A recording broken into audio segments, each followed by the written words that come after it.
Good morning, everybody. It is Saturday, December 16th, 2023, at 8:07, and I'm calling the meeting of the Select Board to order. Present is myself, Diane Bucco. Peter Clay. Deirdre Parati. Gary Cheeseman. And yes, I will call to order meeting of the Wenham Finance Committee at 8:07. Present are Jeff Calder, David Harnish. Scott Schoenberger. Finn Sprague.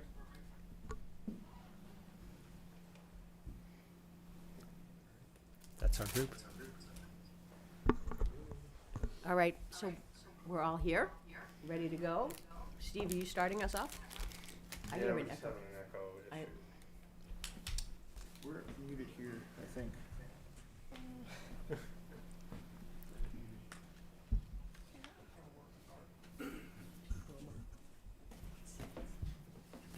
Are we better here? No more echo? Go back to our normal meeting start.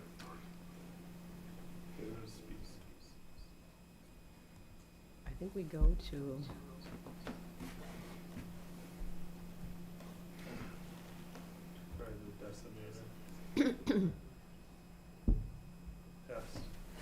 testing, 1, 2, 3. Is there an echo anymore? Can you guys hear us? Yeah, we're good. Okay. Decimator. All right. TA Steve, you're gonna take charge first? Yeah, unless you guys, either board has something they want to say, or we can just jump right in. Let's jump right in. Okay. All right, so welcome everybody. So this first, we're starting now. This it'll be a little bit different than last year. Hopefully, we're going to move through the slides quicker, and we tried to spend. We kind of backed out a little at 30,000 feet to look at the department. You have in front of you. You have all the details that you normally would see, but on the slides, it's just we're going on basically summary level view where we highlight the increases both for contractual obligations and not. So this year, quick high level. So you can see here we're running a slight deficit.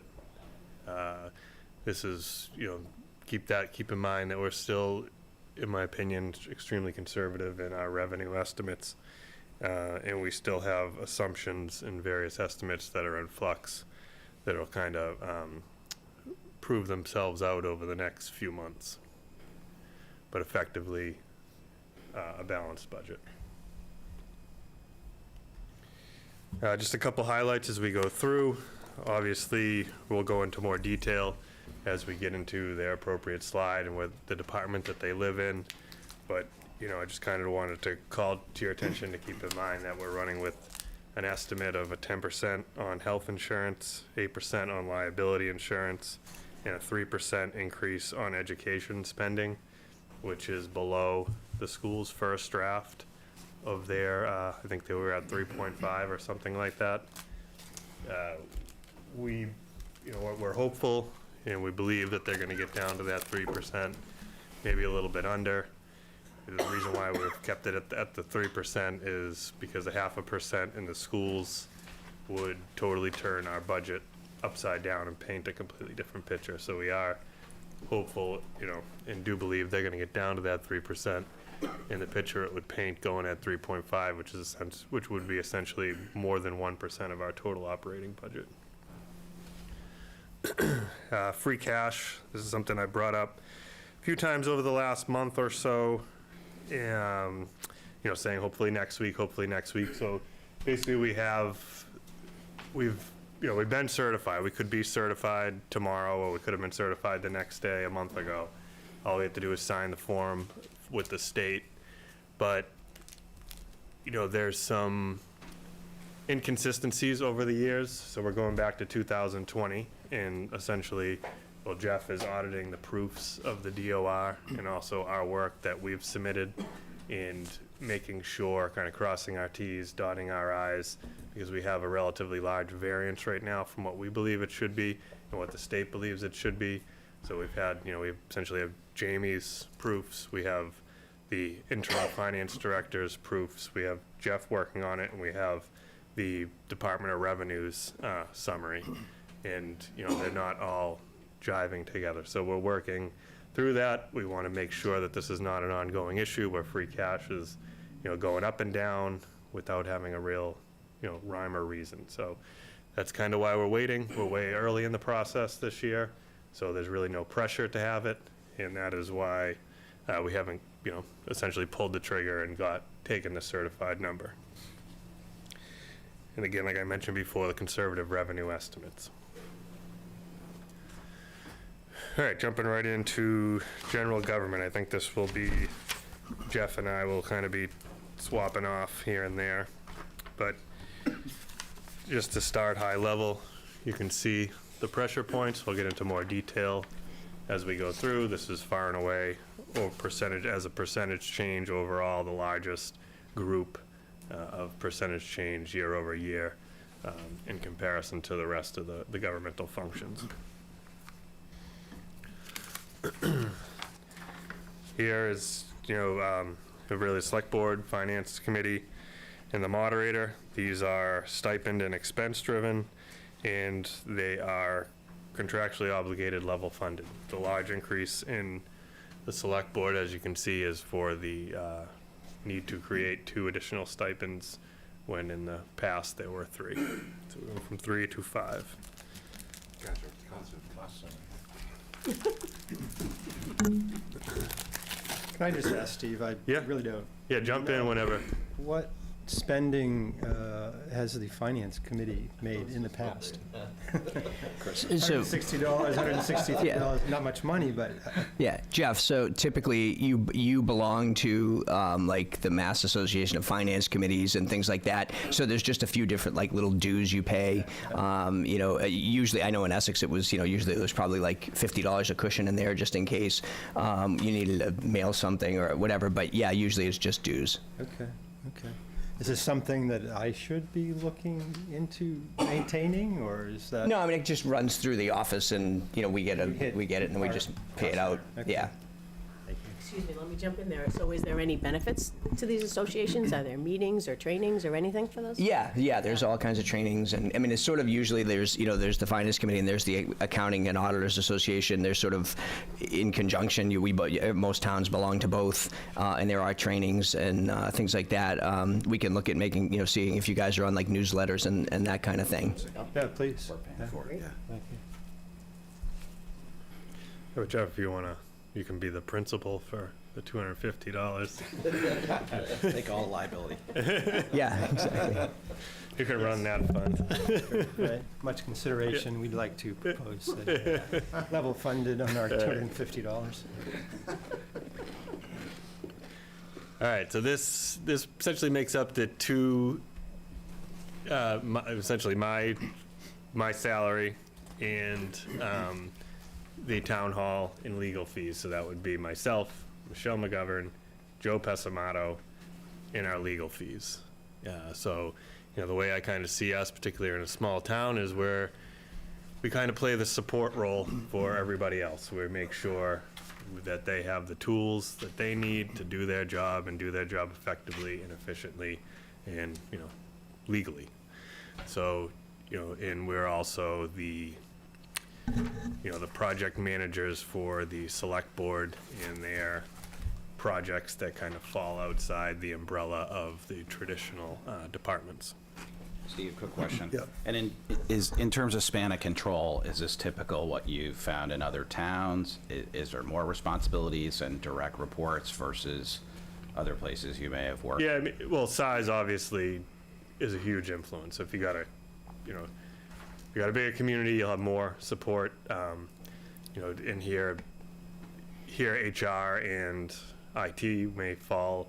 A larger community would be probably like their own individual subset. But here, really, I got to give a shout out to Joe and Michelle. They kind of run point on first line IT help desk type stuff. Yeah. Michelle keeps all the machines running in town for the Pitney Bowes, for the mailing and copiers and things like that. So they do definitely wear their IT hat before it goes out to our IT consultant to limit help desk calls. Joe is kind of defining and creating a HR center. So we're starting with, kind of formalizing processes when it comes to workman's comp, unemployment, personnel policies, bylaws, onboarding, offboarding, things of that nature. Even just training, we've started quarterly training for all personnel. So things like that. Thank you.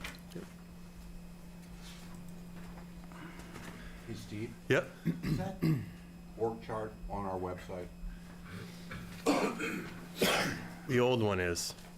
So the new one is what we just created and have put into the, there's not a ton of differences, but a little bit. Michelle reworked the org chart, and we can get the new one up. We're kind of waiting until the select board adopted it at the, when the personnel handbook comes before you guys in the next month or so. Okay. But this was basically clip arted right out of our draft of the personnel handbook. This is the new org chart. And, that goes up above that. Above this would be the select board, the board of health, board of assessors, the residents. Kind of paints the whole picture.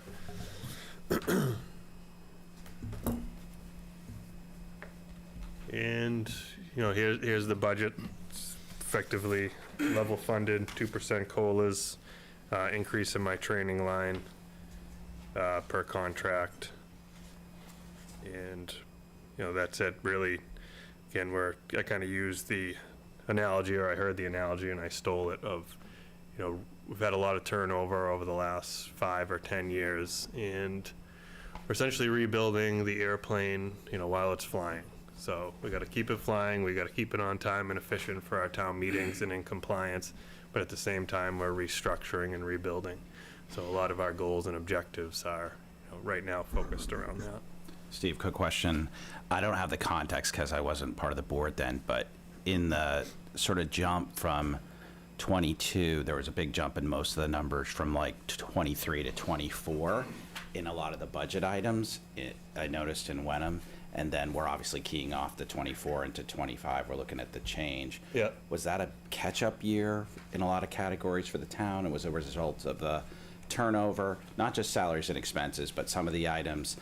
The jumps from sort of 23 to 24 were more than your typical, 3 to 4% level. Yeah, were you looking at budgeted amounts? Yeah. 23 budgeted to Yeah, 23 24? actual. Yeah, so the actual right there, because due to the staffing turnover, there was large chunks of the year where we had no staff. Got it. Or understaffed. So this is really the first, when I first got here, Joe's position was budgeted for but vacant until towards the end of 24.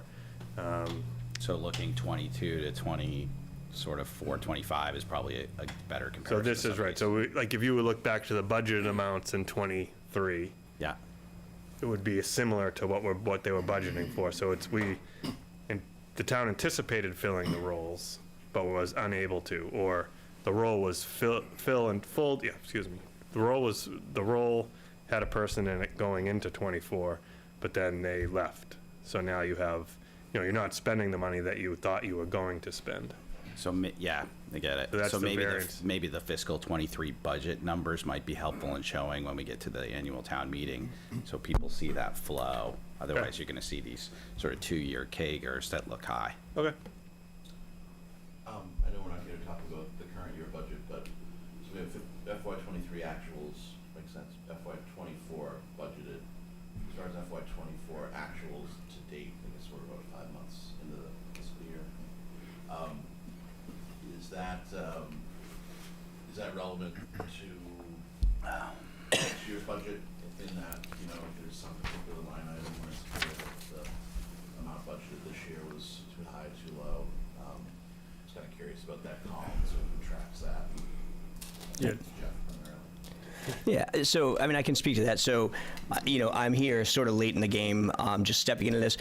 My plan for next year is to sort of build this model out a little bit to what I was doing in Essex, which has a lot more. It has sort of like actual through 12, 15 or something like that, so that you can sort of what most communities do is build budgets on budgets, and almost every community complains about that structure. So you try to find ways to use more actual data, to say, well, wait a minute, we said we're going to spend $100,000 on this, we're at $10,000 through 5 months.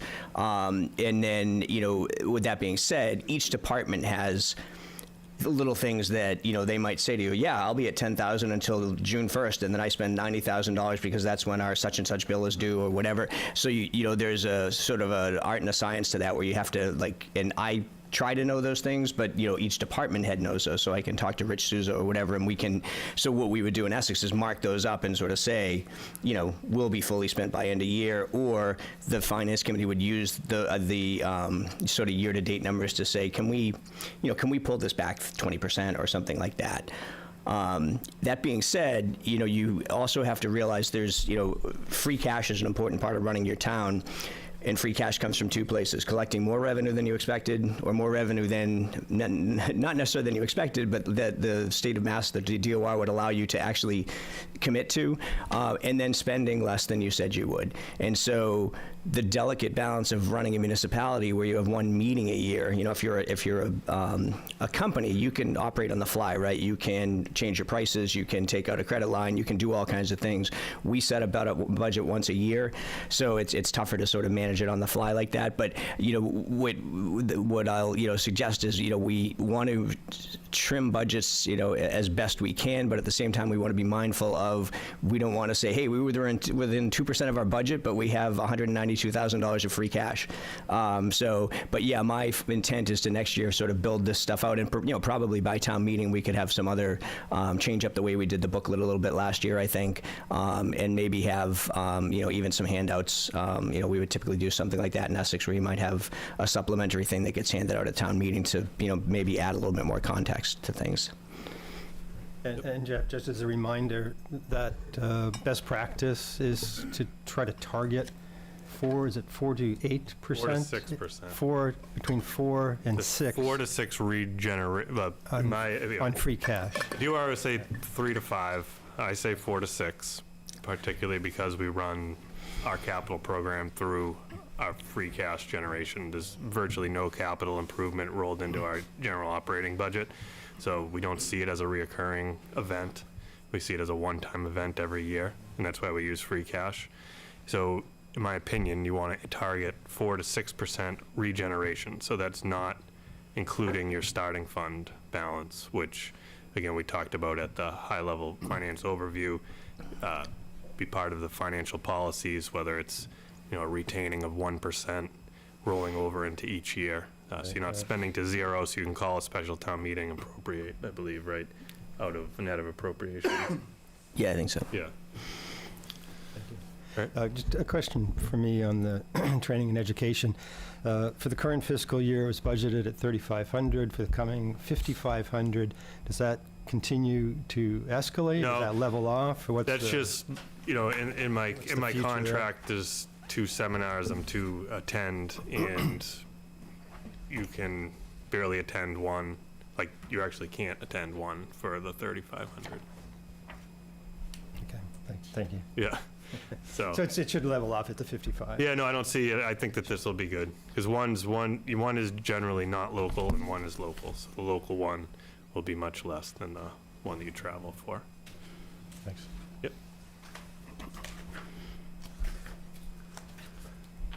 Okay, I'm sorry. I didn't know we were moving off general government. Oh. So I noticed in the detail in town hall, the miscellaneous expense category is actually the largest of the expense line items, and wondered, is there a way to drill into that a little bit more? And should miscellaneous be the largest expense item for the department? No, and it should not be. And so that's been an ongoing project. You'll see if you go back 2 years or 3 years, and you look at the budgets of most departments were operated effectively out of one bucket. So you'd have an expense, which you have miscellaneous expense, and everything would be broken into it. Jamie started the process of breaking it out into buckets. So a lot of the buckets you see in your expenses are new. Okay. And the actuals are a function of going back and trying to appropriately place them in their appropriate buckets. And we're continuing that theme. You know, Jeff has some ideas to, you know, basically build out. You don't want it too granular, but you definitely want it more granular than a For miscellaneous. sure, yeah. And the reason I asked too is that the figures I saw were, it went from 4,700 to 12,000, so, you know, big increase year over year, and. Yep, yes, agreed. Thank you. All right, Todd, you want to up? Is town clerk a part of this as well? Nope, we're not there yet. Thanks. Thank you. Should I be speaking to any of this, or? Yeah. Hello, everyone. Todd Laramie. I'm the Director of Assessing here in Wenham. I work with Terry Fontaine, who got a COVID vaccine yesterday and isn't feeling great, so she is home relaxing. So she and I, we just went through our 5-year reval. So, you know, as Steve had mentioned, we're waiting for everything to be certified, but I think we're in good shape. You know, in terms of our budget in our department, it's pretty bare bones. I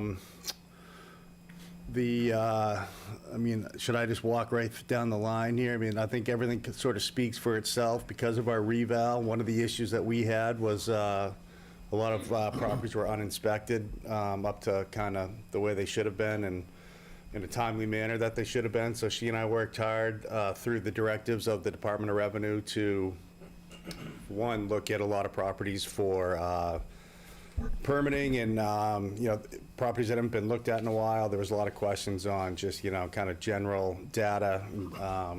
So she and I went through that, and we're trying to get our values sort of up to fair market value, which was a directive by the Department of Revenue when she and I started. So we've been working on that, and as you've noticed, the values here in town are kind of getting a little closer to where they should be. As you can see, the average single-family valuation sort of speaks for itself. And, you know, Terry's background is more on the administrative. I mean, she obviously knows the value. She's also an appraiser, but when she came from Middleton, she dealt with a lot of the administrative side, the exemptions, and she's been working with the Council on Aging. She's done several seminars down there to try to get some of the residents here more aware of what's available for them in terms of tax relief. And it's going to be an ongoing process that I think we're going to be going through, you know, moving forward here. And you can see the exemptions that have been processed, granted. We're going to continue to work on that and try to, I know there's been some changes here in town that you, the Select Board, has voted on to maximize the relief that is available for the residents here. So we're going to try to work hard to get people signed up. And she does a great job of reaching out to them and getting everything mailed to them, and try to make sure that they're aware of what they're capable of applying for. So in terms of our budget, you know, it's basic stuff. It's our salaries. It's, you know, our GIS system. I think we maybe took over from other departments some of the GIS mapping information, which is a good resource for the residents. It's available online. It's on our website. And any questions, I guess, I'm here for you. Sir, Yes, quick question.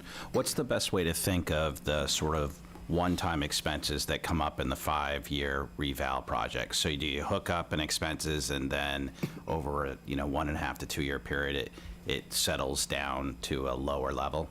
Yeah, so generally what most communities do is, so we've got Patriot Property software. You know, that's the lifeline of our database and kind of the valuations here in town. So with the previous office, it was only, you know, a part-time assessor with an administrator, and the database was out of date, so to speak. You know, every year we just went through the 5-year reval, but everything gets revalued every year. So within us keeping the property database up to date, you also need to keep the cost tables, construction costs. Just the database needs to be maintained with all the information in it. So this year with Patriot, because it was a reval year, it was a little more on the higher end of what it normally would cost, but we, which Wenham has never done, we have contracted with Patriot to have them maintain the cost tables behind the scenes to keep, help keep our database where it should be. So that was kind of the big jump. Got it. Yeah, I have a question, not directly related to budget, but certainly a very sensitive issue for anybody in town that owns a home or property. The new assessments come out, and then sometime later, the tax rate comes out. So I thought a presentation that Steve did recently to the Finance Committee and to the Select Board explaining that island, there was a term that he used for it, in how valuation and tax rate work together to produce the actual tax or assessment, a cost to taxpayers. If information like that would be useful to be posted on the assessor website, just so people can make that connection. I think when the new assessment comes out, it generates a lot of angst in people thinking that if my property valuation went up by 20%, my taxes are going up by 20%. So just a comment, I guess, about those slides that you produced, Steve, if those could make their way onto the assessor website, just to try to blunt some of the criticism or the concern that might be coming from people when they see first the increased assessed value of their homes. Yeah, sure. Yeah, and I think, as Terry and I, we've been here about 1.5 years now, and I just think that the values that we have on properties here in town are more in line with how they should have been, hence the tax rate went from, 19, whatever it was a couple of years ago, downward, potentially in the $15 range. So, as the assessments come up, hopefully the tax rate will come down according to the, the budget being what it would be. And so, we're just working to get the information accurate and correct and have the assessments, realistically reflect values here in town, so. It makes perfect sense. I think it's more of just a comment about the messaging. Yeah, so, and we the have, optics. so Patriot, again, is our database, and we'll update it at the beginning of the year because the assessments are the owner as of January 1st, so your new assessment is available online to the residents. They can take a look. That's kind of how I get into this, to be honest. I was a bit of a voyeur. I used to like to go on any town's website and, I want to praise her and take a look, and it's just nice that, you drive by a house and I'd say to myself, geez, I wonder what the assessment on that would be. And, every town has that information available online. So it's a good tool. Just last question from me. Between FY23 and 24, so actual to budget, two expense categories showed significant increases, $85 to $3,000 on education, $611 to $2,000 on supplies, and then for FY25, of course, that's the 24 is the jump-off point. Where are our expenses trending? I think, where they're at now, again, we're bare bones, but as Jeff was saying, both Terry and I are members of the Mass Association of Assessing Officers, MAAO. Most communities require that, if you're an assessor, if you don't have that designation, you should get it within a year or two. So we too go to seminars. We're in constant, training, so to speak, to keep our accreditation up to date. We're required to take a certain amount of hours every year or two to maintain that. So, and I'm a member of the executive board for Essex County Assessors Association. So these things are always providing schooling, classwork, seminars to go to, just to hobnob with some of the other assessors to kind of bang idea, you know. It's a kind of a tight-knit community once you get into it, and it's nice to be able to. So this is something that wasn't taking place It was prior not, to- exactly. That's it. Yeah, that's the takeaway, is about, this is new, this is about 18 months, the structure that we have now. So it's really just trying to, you know, build a professional office and provide any training, so they can keep their continuing ed credits up to date and, you know, go to legislative updates and things like that. Good, yeah, makes sense. Do we know whether Hamilton contributes the same amount for training or? So in terms of my training, I budget it through Hamilton. And this is, you know, for Terry to attend the same stuff that, you know, that I would be going to. Thank you. Yeah, sure. That it? For me. All right, thanks, guys. Thank you. Thank you. All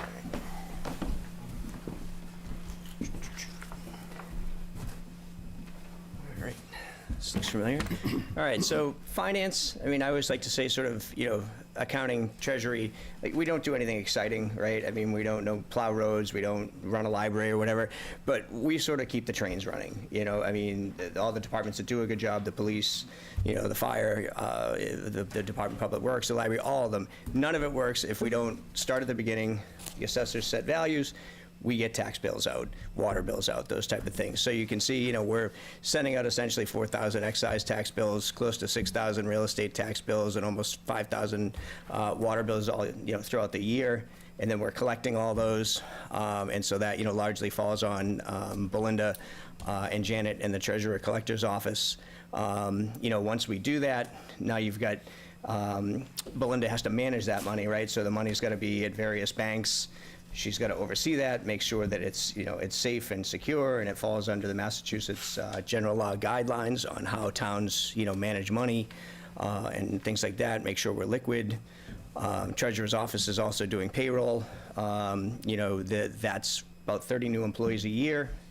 You know, and even for the non-full-time employees, there's a lot that goes into that. You know, you've got to make sure that you've got all the paperwork, you know, things like the I-9s, the W-4s. Folks have to get set up in what's called OBRA. In this municipality and in most municipalities,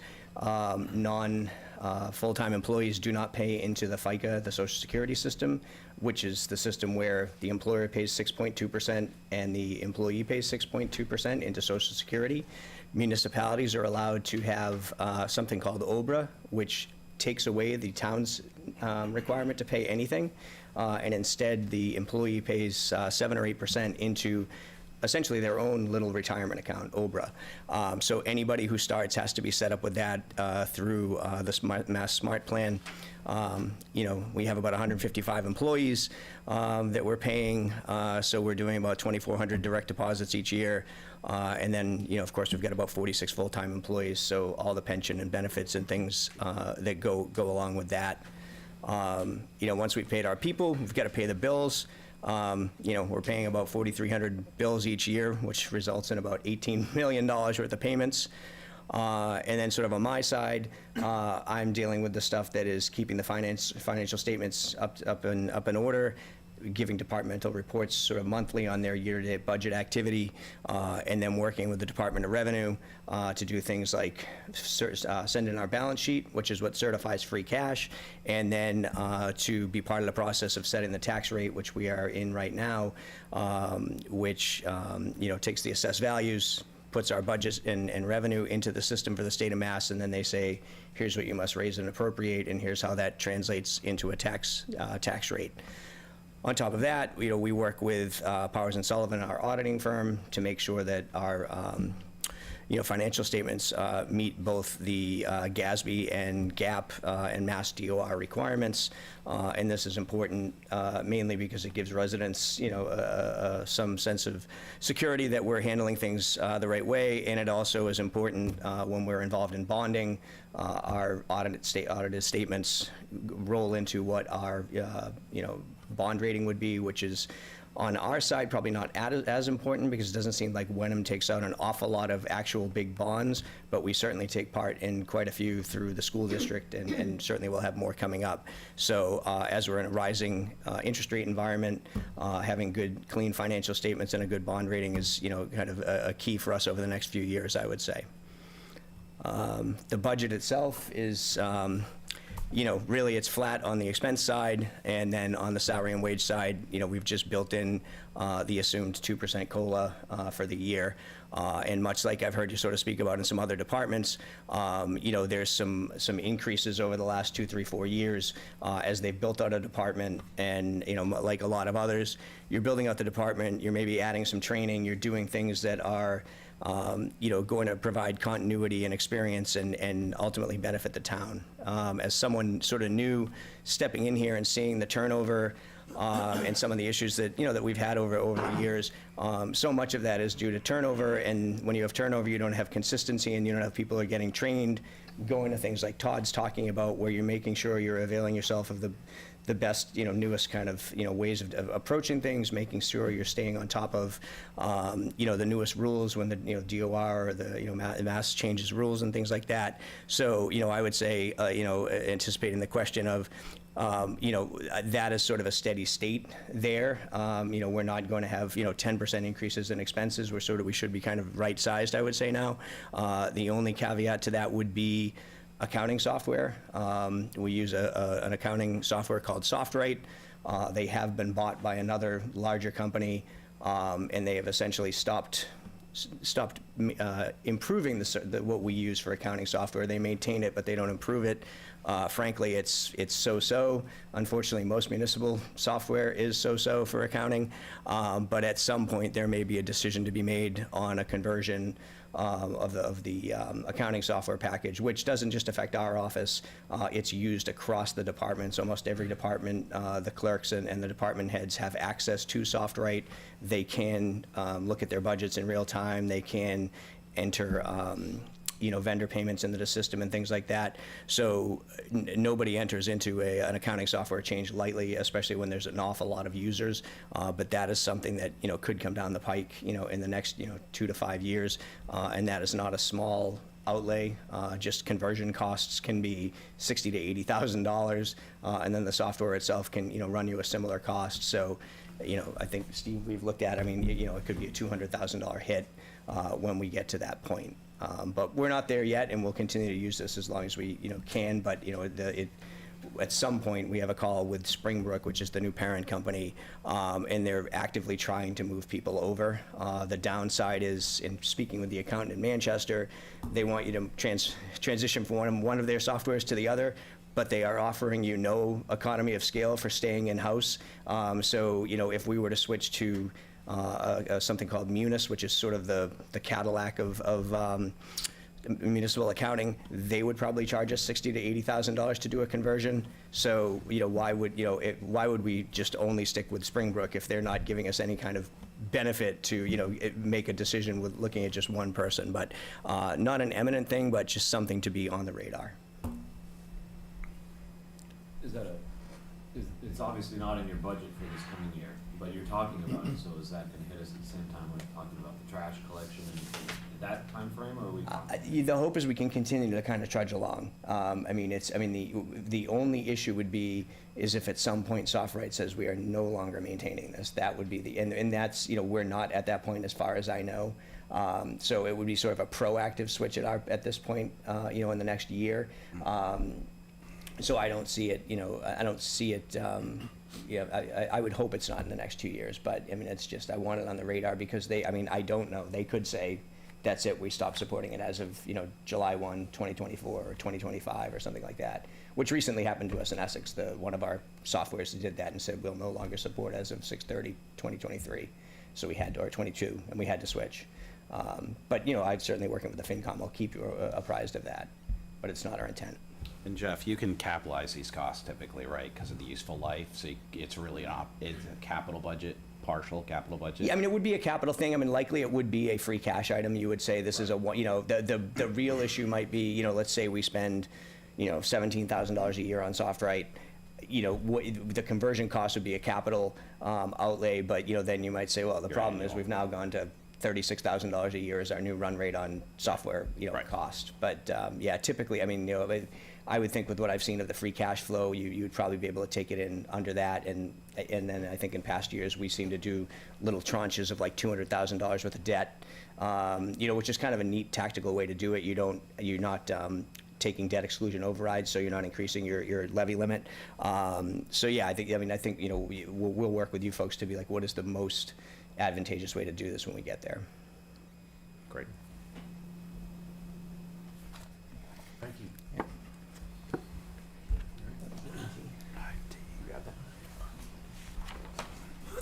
So IT, this is probably our largest, well, percentage-wise increase. And this is, that this is an area that hasn't really been paid much attention to over the last 5 or 6 years. Our Exchange server, which is where we hosted our emails, was, a couple years outside of Microsoft's support. So we had no security updates or anything like that. We were kind of just on our own.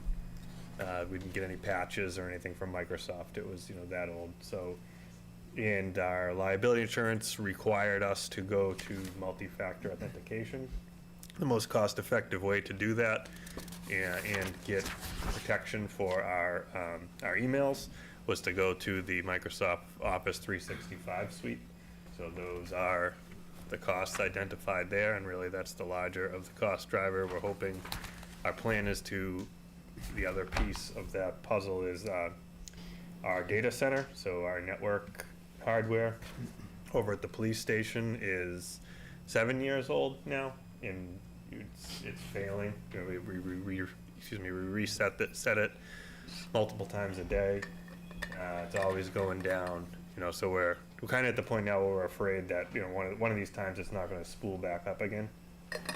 So what we're looking at right now is with the ARPA funds. This was talked about last year, but it's kind of the project is coming to fruition, at least to the point where we're going to be rolling out the final proposal of the IT infrastructure update. We'll be connecting all town buildings with fiber optic, and we'll be moving our data center virtually to the town of Danvers, which has a large physical facility there, and they will spool up a couple virtual servers that will house all our information, because we'll be able to tie into the North Shore Collaborative has a fiber optic loop that connects Danvers to Topsfield, Middleton, Boxford, Hamilton, Wenham, Essex, Ipswich, I believe. So we'll tap into that ring. It's kind of the way of the future. And they refresh their data center every 3 years, so they get all new equipment. And there's a high likelihood that, talking to their IT director that runs the program, that they will likely be migrating everybody out to the cloud in a few years. They said the economies are there now. It's more secure. It's faster. It I guess prioritizes or utilizes space much better than what you can kind of do on your own. At least the way I was told, as far as like maximizing hardware, computing space in the virtual servers. And then, so we're hoping to, and then the budget software, we did put that in there. We think that's important. Really the two primary objectives that's come through the select board is improved communication, and both the budget software, something like a ClearGov or OpenGov. I'm not sure if any of you are familiar with it, but we can certainly send around some examples. But it really creates a budget book that is increasingly transparent and really ties dollars to services, so that you can, any resident can pick up the book and see, exactly what a department does, what they're working on, what they're targeting in the future, performance metrics, all that stuff with the numbers. So it's not just a book of spreadsheets. It really contextualizes it for everybody. And they have the online module, so on the website you can go in and click on your, essentially click on your tax bill, and then it will, breaks it out into all the different functions of government. It shows you like how much of your tax rate is paid on X, Y, and Z, and, so you can keep drilling down to, infinite amount of granularity pretty much, and, you know, obviously, as a policy decision, we can kind of pick where that level is, if you want to go to department level or down into expense level detail. Steve, quick question. Have we, not been keeping up? It's obviously a big increase year over year. Is that just the nature of the hump of technology every 6 to 7 years, or have we been deferring? We've been deferring, so we're replacing, right now, we used ARPA to replace a ton of machines, like pretty much almost all the machines in Town Hall were well past their life cycle. Yeah. So we moved to laptops at docking stations as we replace it, because a lot of people had an old laptop and an old desktop, and a laptop they were taking home, so we kind of try to kill two birds with one stone. And so and we're implementing a replacement cycle, taking all our machines and try to do like a 3 or 4 year replacement on all of them systematically. So all that stuff hasn't been done in a long time, so we're kind of we benefited from ARPA funds because we kind of were able to do a catch up, and now we got to keep on top of it. And it's something that, the IT budget has, like I said, it really hadn't been looked at, for a long time. What's a best practice? Like every 3 to 4 years, you stage it and you look at your useful life, and now you've replaced so much at one time, you get into the same sort of bubble again. That's the trouble, right? yeah. Yeah, so every 3 years is really what I'm being told is ideal. Obviously, you can stretch that. I don't think you want to go past 5, but we're trying to target a 3-year replacement, understanding that, likelihood is you might fall behind a little because a machine that is within its 3 years needs to be replaced, and it kind of throws you off because you can't replace an older machine. Right. So that's what we're targeting. We're also trying to update our phone system. We're hoping that the cost is essentially a 1-to-1 to what we're paying right now, but the implementation or the migration to the new phone system will be also covered by ARPA. Steve, I know you weren't here at the time, but was the significant jump between FY '22 and FY '23 primarily a result of the ARPA-funded hardware I think so. purchases? No, so ARPA is not shown here. Doesn't end up in, okay. No. Okay. So, I think, I can't say what was in '22, but, well, really, I have a hard time saying what was in '23. They started in June of '23, so, but I think it was just, '22, there was a major turnover year, so essentially nothing was done. And then in '24 or '23, they probably tried to play catch-up. And then '24 is probably down a little as a result of utilizing ARPA funding for another revenue source to kind of play catch-up. So that '24, you'll probably see might be a little bit low, I would guess, below the budgeted amount, just because we were able to utilize the ARPA funds, and the town will, obviously get that money back through free cash. Would the contract with the Danvers Data Center be multi-year? Yeah, What should we think about? Indefinitely, unless we wanted to bring a physical space back. So I haven't had any quotes done here, but I did a data center when I was in Marblehead, and it cost us about $175,000 to put the data center in. You got to replace all the switching, and I'm not gonna pretend I know everything that goes into it, but it cost us about $175,000. And Danvers would be charging us, and you're supposed to replace those every 3 to 5 years. Danvers would be charging us $10,000 a year, so we're essentially at a third. I'm not getting a text message at 2 a.m. and trying to track down micro support to come out here and reboot our server at 2 a.m. So it's like so it's not only is Danvers you're paying for their machinery, you're also getting their support. They're keeping your servers running. So that's your annual lease expense, basically, to Yep. carve out some of that data center. Yeah, so if you were to, in theory, if you were to put away $50,000 a year, you could replace a data center every 3 years. So in this case, we're putting $10,000 in. In my mind, it's a great deal. And the cost of all those fiber optic cables, is that About $150,000. somewhere else? ARPA That's will in the, cover that. that ARPA will cover that? Yeah. Okay. and we've just Essex was one of the earliest adopters of the Danvers setup. Actually, we used Melrose before we used Danvers. They were one of the first people to sort of become this kind of like revenue center or whatever. And for us, it's been flawless. I mean, the price is super cheap, but the service is really top notch. It's allowed Essex to move from having all kinds of servers and everything to essentially having just a fiber band and communication equipment.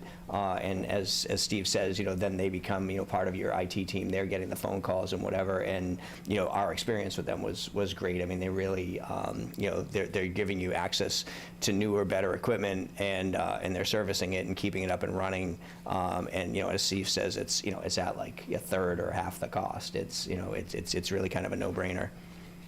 Yeah, most places outsource now just because they can keep up with the technology and expense. Any other questions on that? Just want to make sure that everyone's clear. All that increase that we're seeing there, it's at least couched here as like, this is the new level. Yes. We can expect 170 going forward. Yeah, I mean, to the extent that, I mean, it would be going to a subscription base. Obviously, like, we don't know what Microsoft is going to do next year.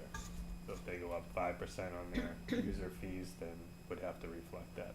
But yeah, as far as like service level, we don't anticipate having to add, additional services to this. Do we have pretty good GL breakout on this level at this point? I mean, I know you guys have broken out for the meeting, but does the software allow you to sort of break it down into sort of recurring licenses and different?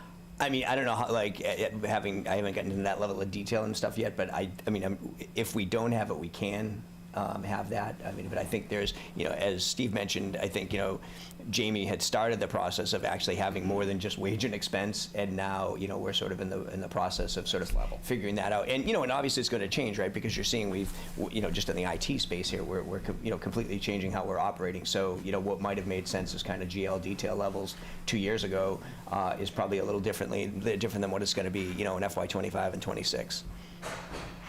Yep. And we talked about producing actual to budget, maybe beginning on a quarterly basis. Will the new software benefit that process and getting us there? The $10,000 budget software, or just or the Office 365 upgrades, or I mean, Office 365 is really just the same tool in a new wrapper. It's just that, with the old version it expired. But no, I mean, I don't think the software itself, the budget software definitely won't. That's more of an annual sort of a thing that you put your budget in there, and it gives people that real-time look of here's how your taxes break down, and it gives you a nice summary of the departments and all that.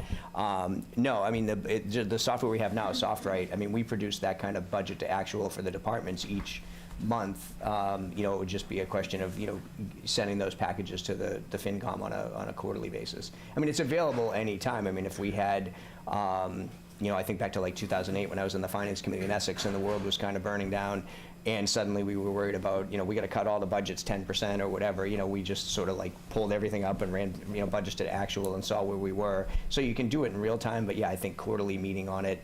We would always do quarterly budget to actual on expenses, but then we would also do revenue as well. Revenue is a little choppier, just because people might not know.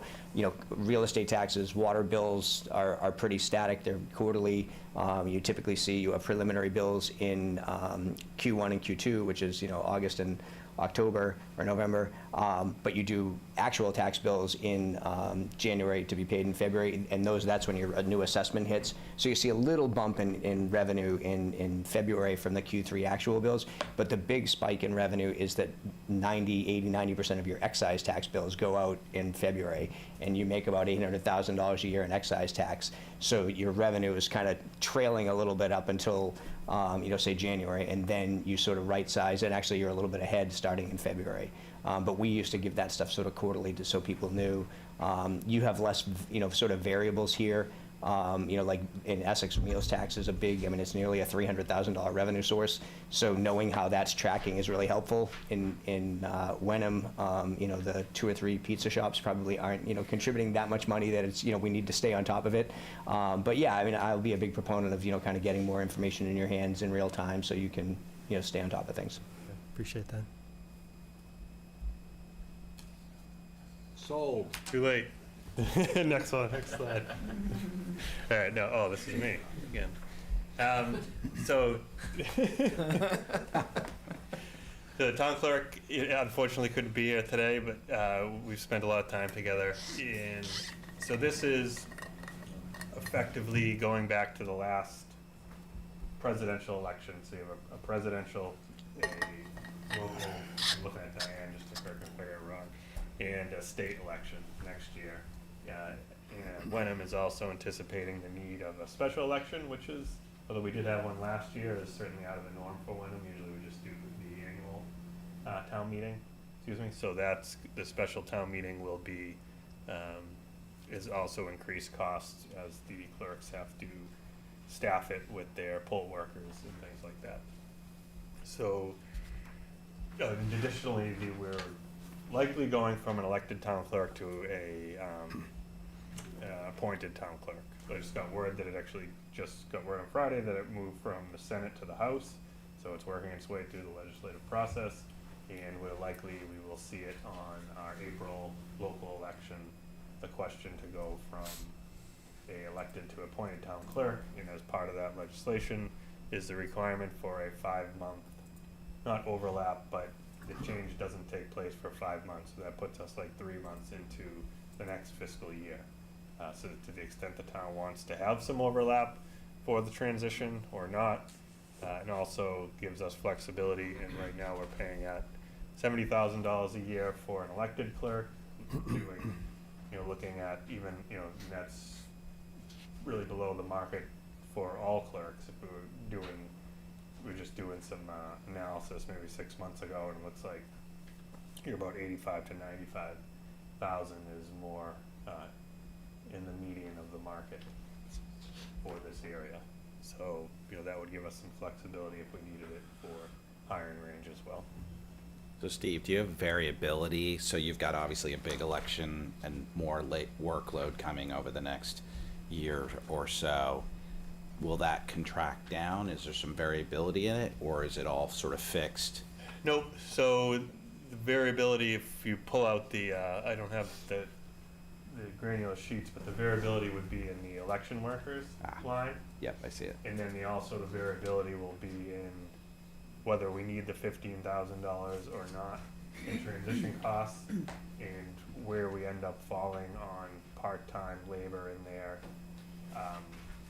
with the I believe we call it consulting support. So we're anticipating, right, we anticipated the need, and we did need it, some support, because we, for an elected clerk, and understandably so, if you're walking into a job that, you have no experience in, you're gonna need some professional help to kind of lean on. And again, we don't know what's happening next year. We could end up, you just don't know. So you're covering both. Yeah, You're we're kinda trying to you're cover covering our- both outcomes. Yeah. Yep. So there's flexibility really in all three of those. Certainly the poll workers, the election workers will be able to pull back to prior year levels. Thanks. I'm sorry, just before we get off that, maybe just help people understand how you go from 1,500 to 1,600 to 7,500, and then for FY '24, and then that was being carried forward into FY '25 on postage. Is that voting by mail, and what's going on to explain such a big jump from year after year? Yeah, I and a believe continuation of it's that? voting by mail.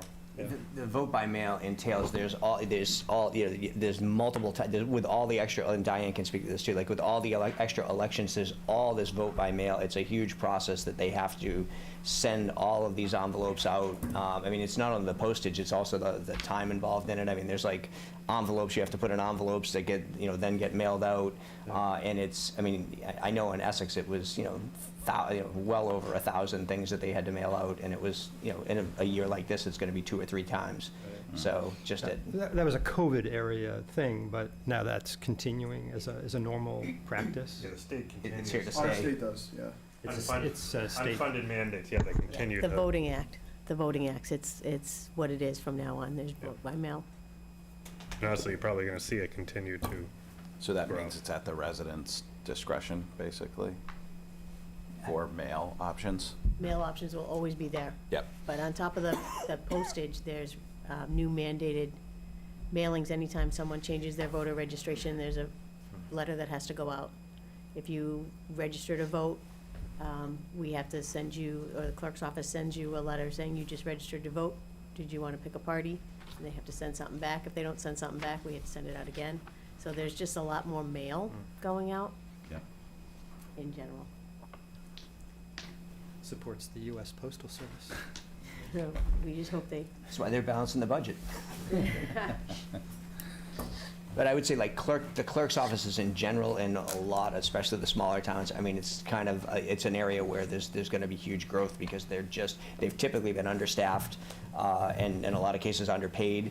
And there's just all these mandates coming down the pike. And to your point, Jeff, a lot of us thought they were COVID era mandates, but I think they're here to stay. So. Well, and a lot more scrutiny as well, clearly. Larry?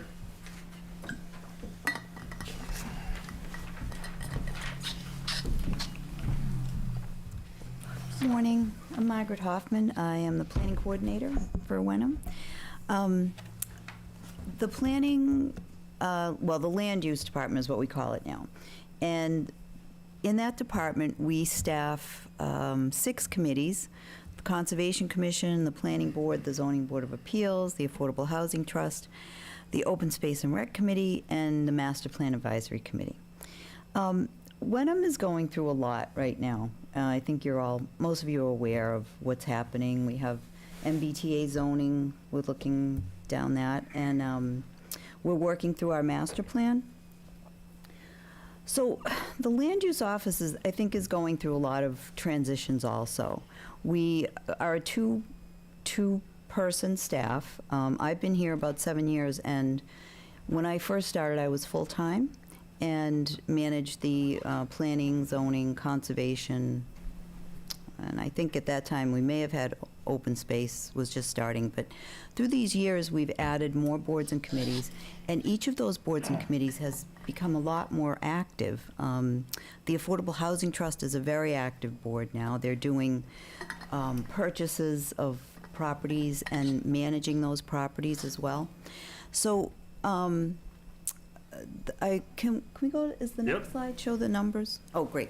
So we're asking for an increase. The biggest increase right now is in salaries. We have a plan in place right now to transition to a full-time staff person and a part-time. Through the past, well, again, when I started, I was full-time, and then I went part-time, and we split the work between 2 part-time people. Each of us worked about 19 hours a week at the time, and then we increased to about 23. So what we're hoping to do is take one of the staff people and make them full-time. That won't be me. It will be Kate Mallory right now. Kate has a great background in conservation. So currently Kate staffs conservation, open space, and the Open Space Committee. But we're transitioning Kate into more of a role of more of a planning, a full-time planning director role, if you will. We don't have a title in place yet, but eventually we believe this department will need at least 1 full-time person and a part-time person, and as time goes on, probably more.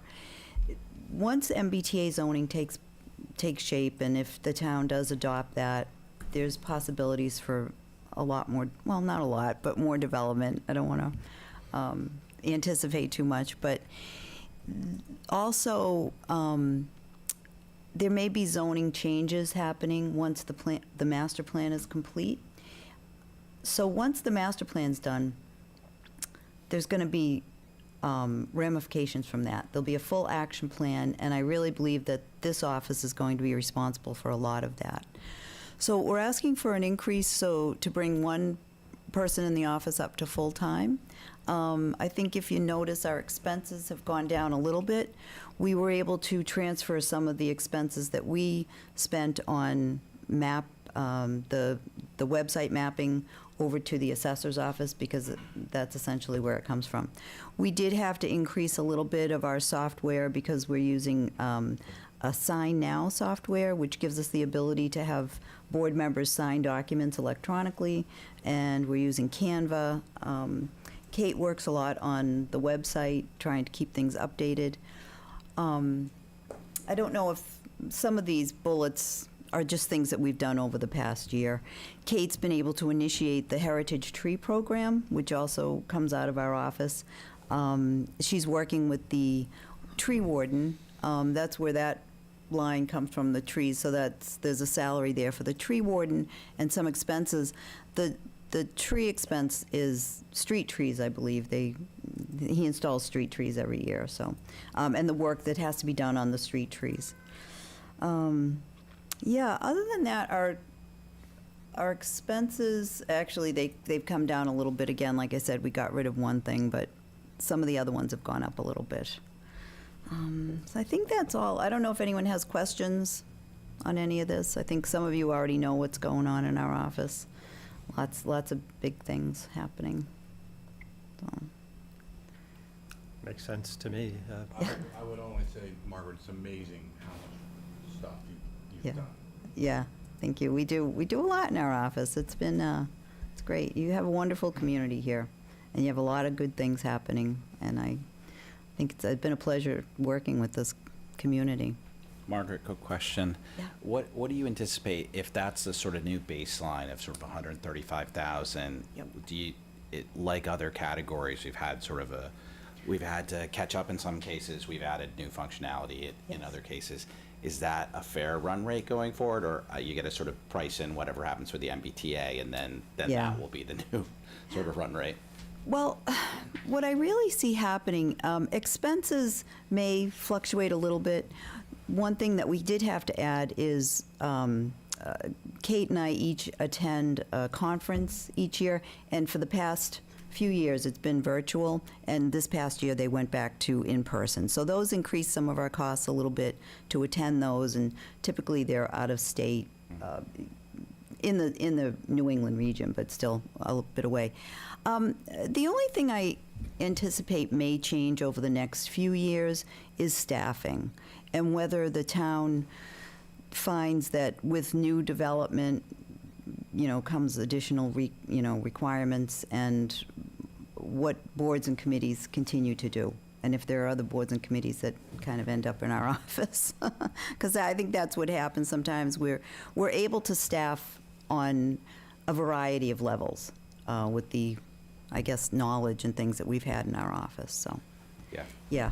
It'd be good to look at ways where if we're funding a Maplewood and that's taking 10% of your department's time, can Yep. we fund part of the capital budget when we do those projects for I see, yeah. some period of time where you have additional staffing funding? Yeah, because honestly, there have been projects that come and go, Right. and some that we think are going to go and never go, and we just keep working on them. But yes, there are some things that come and go, but then we find other things tend to take their place. The master plan will be finished, so the master plan will get done early next year, but then the action items in that master plan, the work that the master plan generates, I think, again, will fall a lot to our office. So will keep us up in that area. Yeah, Understood. Thanks. good. Thank Any you, other Marty. questions? All right, thank you very much.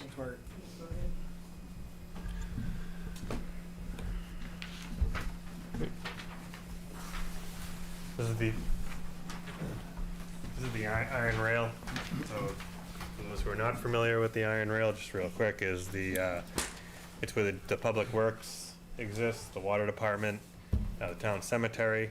The Hamilton Wenham Youth Soccer has those 3 or 4 fields along the road, and also we have the iron rail, the original building there that houses some tenants that the town acts as a landlord for. So this budget here, it funds the oversight by the Iron Rail Commission, and essentially funds the general annual maintenance needed for the building. And that's why you see some fluctuation in the actuals. Some years are higher than others. Generally, this is about the level that we budget at. there's an ongoing committee considering the use of iron rail, and when does, or how does the potential new uses or changed use get incorporated into a budget ask, and when? Because it would seem like most of what's being asked for there is going to cost money. Yeah, well, I think, I mean, that's really up to the town. If you ask me, I'd like to see us get out of the game of being a landlord. I don't think financially it's, unless things massively change down there and we're able to generate more revenue, I'm not necessarily sure how lucrative it is, if any, particularly with, the Iron Rail Commission now kind of fields all the phone calls, like when the doors squeak in and the light switch isn't working, and, and then they're late on payments and we're chasing them down, and things like that, because ultimately the building brings in about $100,000 a year, and we probably will need to put millions into it to just bring it up to code to continue the existing use, and that really wouldn't change the rents anymore. So, I don't even think the revenue that it generates doesn't even cover like the annual general maintenance and debt service to bring it up to par. So I think that's a discussion that the Select Board and the Iron Rail Commission is going to have, or at least start to have in the next couple of months, and see what direction they want to do, whether it's leave it the same and try to fix it up, right? Because there's a lot of deferred maintenance down there. We've done the bare minimum for a long time. It's a very old structure, and we need to make a decision whether what we want to do. I know the consultants have issued a draft, and they have a lot of good ideas based on the feedback that they received at the public forums, and there's probably about 7 or 9 iterations of combinations of scenarios that they felt the public would be supportive of, and so now it's just going to be more of an open discussion, and maybe pick one and try to make a plan and then work that plan. So I don't see this changing, and probably for a couple years. I would say it's probably going to continue on this path as we put a plan in place, but FY '26 or later impact, I but mean, that's what I would expect. we're just continuing as is for for the coming fiscal year. And we do have a pretty much failed septic system out there, and we have ARPA funds that can be allocated to that if it does. Right now we're kind of band-aiding it, limping it along in the anticipation that something may change, and we don't want to spend the $200,000 or whatever to replace it. But if it does get to the point where it's a catastrophic failure, we do have funds aside to do that, and that's really the most pressing need out there right now. Thank you.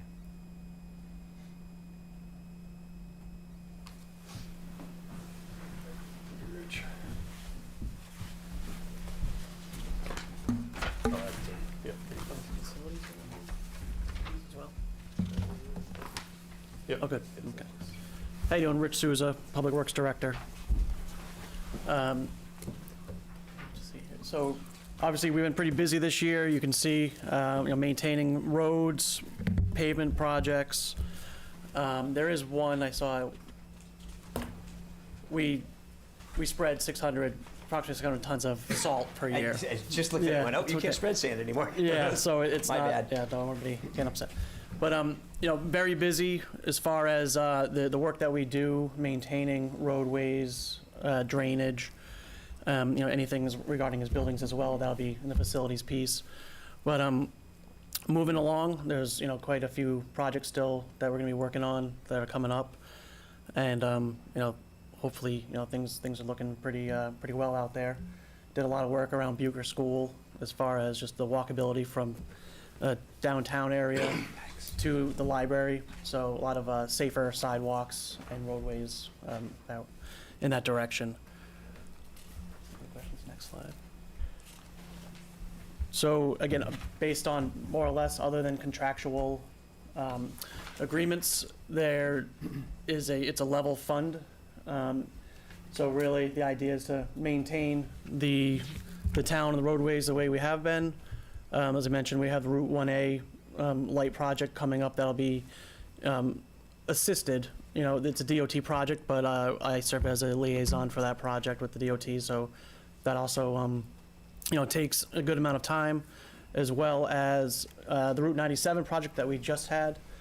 That was a DOT funded, but that was managed, you know, with town residents fully through the DPW department. So, again, there's great things happening, but also, you know, our time, energy is, you know, focused on some other things outside of what necessarily is within our budgets. But for this year, once again, you know, we can operate level funded, and I think we'll do good things and keep on moving forward. Any questions, Happy? Rich, how much has either state or special funding helped the Oh, okay. DPW Yeah. budget? So a ton. There's been a few programs, you know, to start, you know, Chapter 90, you know, that's been a historical program. So that's about $150,000 a year, which has been a great help.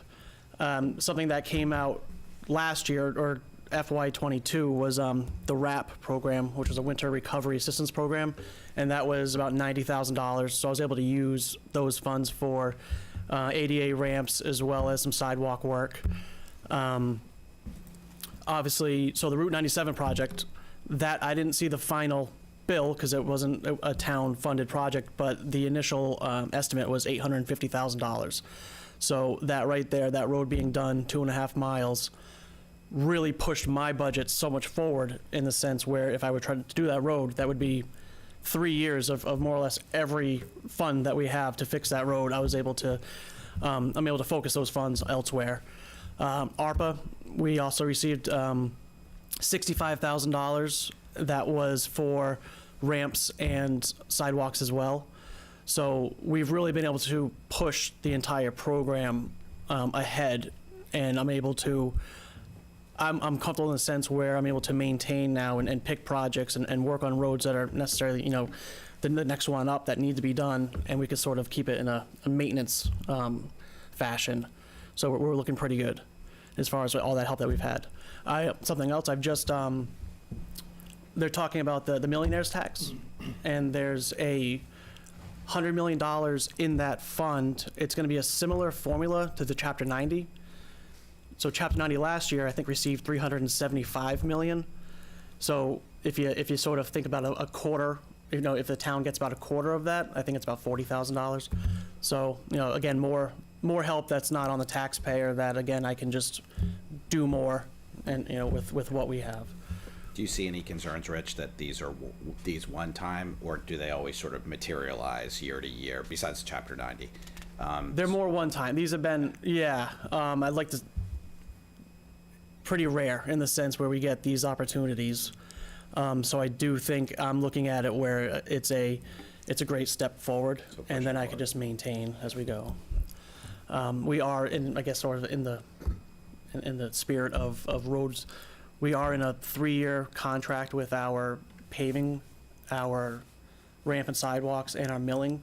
So year 2 ends June 30th. So increases to, you know, that work won't come until another, you know, 1.5 years from today. So again, pretty comfortable with, Great. you know, what I receive. Thanks. Rich, two questions. Yeah. One, just on staffing. It seems Yep. like you guys, like so many, you know, public entities are doing more with less. Yes. And you guys are doing a great job of doing a whole host of things in town. But do you foresee the need for staffing Increase? you know, for next fiscal year, or what's your forecast there? So through natural attrition so far, we have been doing, you know, the same with less, I would say. I would like to have a full staff running, you know, be fully staffed, and without many additional properties and I guess projects that would, you know, we'd have to staff or you know, help, you know, put energy into. I'm pretty comfortable with if I had a full staff, we'd be able to move along. The only one that sort of rings a bell to me is West Wenham Park. I think, you know, once that's built and we're in a maintenance phase of that area will need more attention. I'll have to just see as far as how much energy is actually being, or additional energy, you know, is being used at that location. So For the next year, 2 years, I think if I had a full staff, I would sit up here and say no problem. But again, unless anything major changes, I'm pretty comfortable. Okay. And my second question is relating to the Veterans Committee and the Cemetery Committee. My understanding is there are going to be some MOUs, I think, coming in front of the Yep. select board Yep. soon. Do those have any kind of budgetary impact? Apparently not. So, yeah, no, more or less, the MOUs are a formalized agreement for what we already do. There really isn't much additional changes, if any, where, we will have to have more staff. So I'm pretty confident there is that we can, with status quo, maintain that. If those groups are asking for additional help where it's just going to take more time and attention at those locations, then I'll have to have a talk with Steve and say that either it's, drawing too much time, we need to sort of figure out a way to do not as much, or, if there's a way we could get another staff person to, sort of help out with the overall. Thank you. Rich, do you have a sense of the timeline on the 1A project? So, no major changes in the timeline where there, I think it's calendar year 25 construction. I spoke with the engineer working for DOT this week, and they are submitting, they said before Christmas, 75% of the design. So basically, once it gets into the DOT, and they work at their own pace, not ours. So I think as far as what they presented is reflective of what will really happen as far as timeline. But it's moving along, but not extremely fast. But again, not outside of what I think they've already sort of communicated to us. Okay, thank you. Rich, just a couple of questions for me. I see signs over the highway, Mass DOT advertising for snow Yep. plow drivers. Are you competing with Oh yeah, the state for people? With every- or, yep. or is it your States staff and in that local knows towns. the roads? Yes. So for the size that we are, I think we're competitive, but larger towns can pay more. So a lot of contractors will go to those larger towns, not just for more money per hour, but they get more call outs. So even the smaller storms, those contractors get called to maintain. We have 27 and a half miles. There's other towns with 125, 150. So they need those contractors every storm. Right. So yes, we're in competition. I've recently brought back 2 contractors that we've used. So we're looking pretty good as far as that. We have some part-time people. Again, through the natural attrition, I do have full-time staff positions open, but I've been able to bring in a couple retired DPW workers who, can work the 24 hours a week. So I think piecemeal, hopefully, again, if it's a light year like last year, we're definitely okay. If it's anything higher, we'll work on it. But Sure. so right now, I would say my snow and ice staff is a piecemeal that I hope works well. I want to say Rich has gotten creative this year in making sure that there's staff to adequately keep the roads clear. So kudos to him. He's definitely Yeah. gone out. You got your CDL license, and you can hop in a truck if need be. Yeah. I'll pretend. If you know anybody, send them my way. I do have 2 open I positions. noted that the contract services expense seems to have jumped up quite a bit. So you're paying market and competing. Right. with- Well, is that in this one? Because there is a snow and ice budget as well. So if we might be talking 2 different contract services. Yes. Okay. Yeah, thank you. And then just another question. MS4. MS4 permitting. Yep. 4,000 to 40,000, and now it's continuing at 40,000. What is MS permitting? I actually have it's an acronym. It's small municipal. It's actually municipal separate storm sewer system. So there's a EPA DEP permit that all towns, every single town in Massachusetts, work under in other states. That there's a 10-year permit that we are in right now. We're in I think we're in year 5 or 6, where there's milestones you need to hit between catch basin cleaning, culvert replacement, repair. There's I guess a magnitude of steps that you have to take or hit to be compliant within the permit. We have dry water sampling, storm sampling that we have Weston and Sampson help us out with. To answer your question, each year, I guess it ebbs and flows. It depends on what the permit year requires. But also, we use those funds to sweep streets, clean catch basins. So that's an annual part of the permit. You have to have a certain amount of a percentage of your catch basins cleaned. So I use those funds to do that work. I think historically, those funds were used out of maybe a street maintenance budget, but we are able to use those contracted services out of that. So that I've started to focus on using those funds to make sure that we're hitting all of our permit goals. Thank you.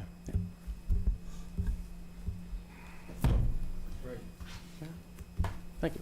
Thank you, And I'll be back for with the facility. Oh, no, facilities right here, sorry. Level funded. Yep. So that, yep, again, so facilities falls under DPW umbrella.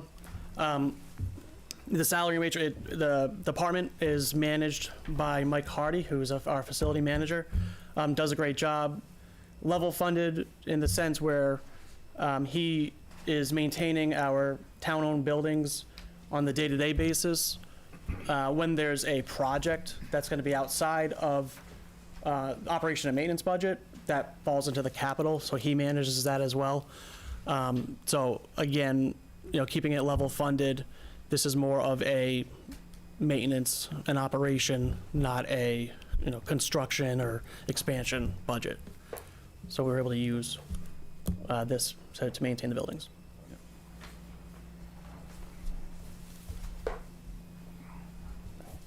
All right, thanks, Rich. Thank you. Okay.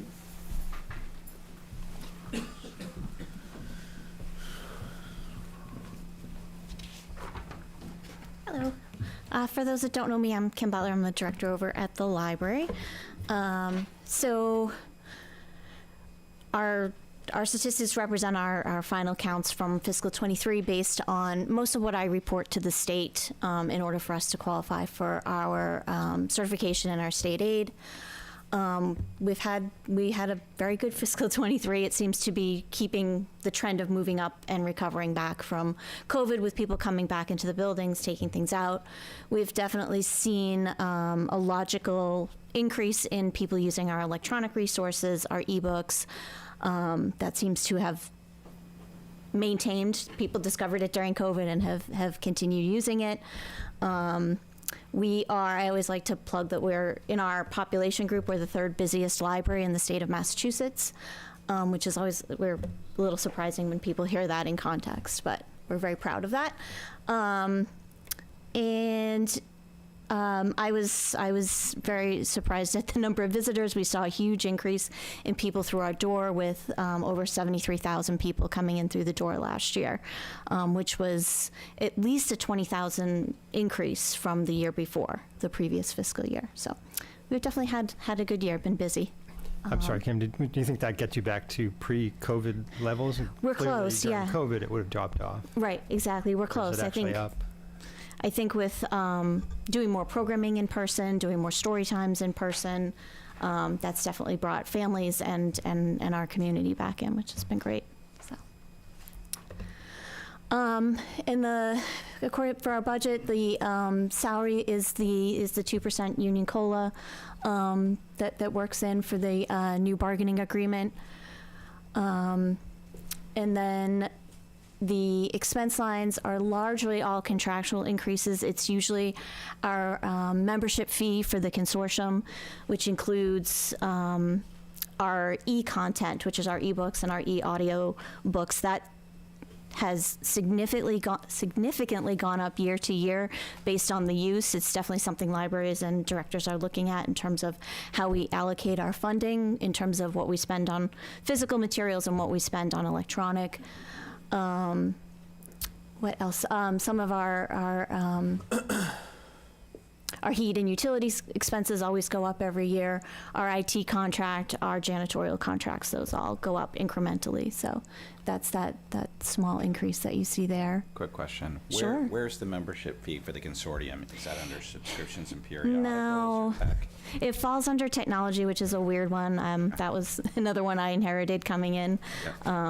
So yeah, that technology line breaks into our MVLC membership, part of our e-content assessment, and then that remaining, I believe it's 5,000, is our any of our IT subscriptions that we have, whether it's our contract with our phone company, phone service, some of our online software like our summer reading software, we pay for it out of there. Kind of covers the gamut. Got it, thanks. Can I answer any other questions? A question Yeah. from me about that new collective bargaining agreement. The slide that Steve showed at the beginning of the presentation today showed our revenues increasing about 3.3%.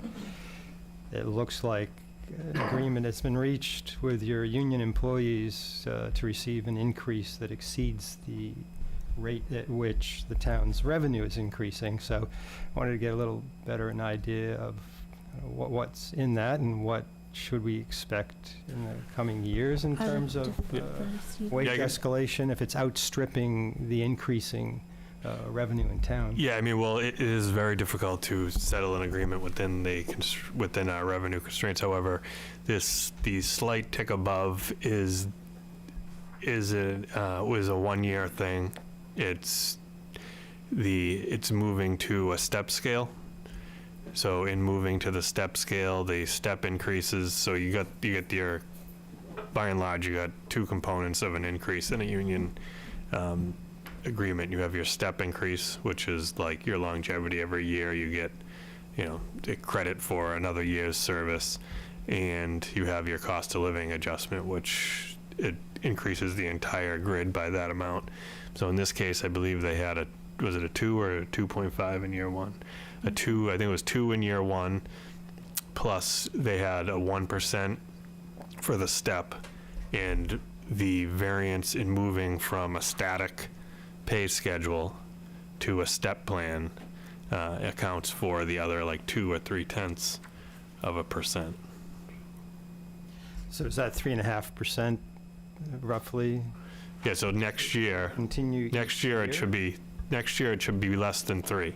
Okay. Because not everybody is going to get, so in this year, everybody got a step. So you got a year, and then on the outer, because Kim has, right, you have people that are relatively new. So the first 5 years, you get a step increase every year.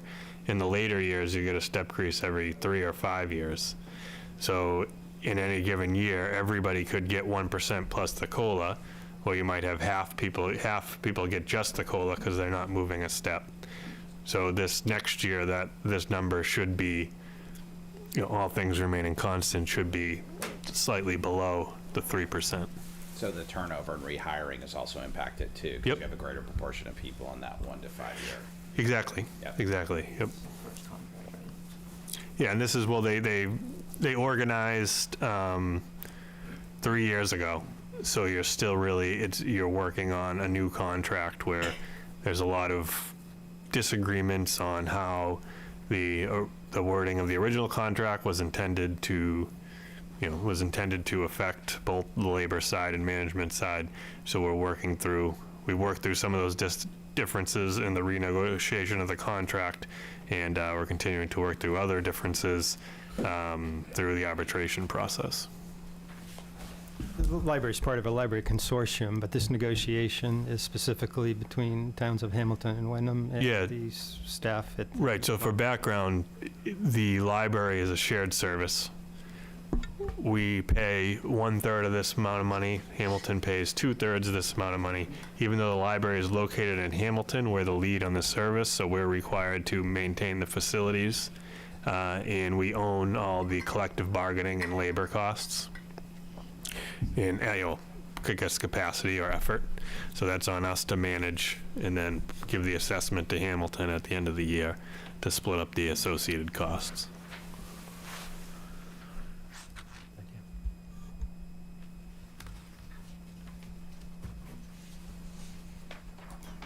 questions?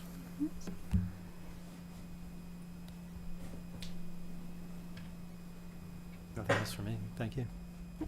Thank you. Thank you very much.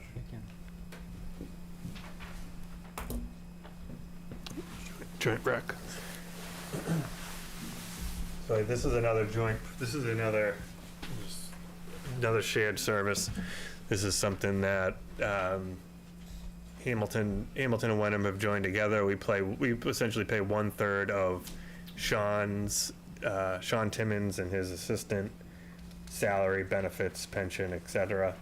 And with that, they provide these services here that I'm sure most people are familiar with, and a little bit of data here about, they're targeting like 6,000 unique program registrations this year for 25. I think we get a lot for a relatively little amount of money in this situation. However, I did hear just this week that one of the units, HVAC units, failed on the rec building. So that may be something that needs to move into our capital plan ahead of schedule. So more to come on that. Any questions on? Just a general question, not having a school-aged child, I assume these programs are pretty well attended. They benefit a lot of residents of Wenham and Hamilton. Is that fair? Yeah, I mean, 6,000 people are registered in that, for across the different programs, and that's non-duplicated numbers. So, if you're registered in 2 different programs, you're still counted as one. So it's a lot of participation. Is it revenue and expenses, 2/3, 1/3? Yeah, 2/3, 1/3 roughly, yep. So that, we pay, that's effectively our assessment that's like our bill that we pay to Hamilton. So if you look at where that number's generated off of, we're essentially assuming that Sean and his assistant are gonna get a 3% raise. And the rest of the programs are revenue funded, right? Yep. Based on participation. Yep. Yeah, they live in a revolving fund and support themselves. That's good.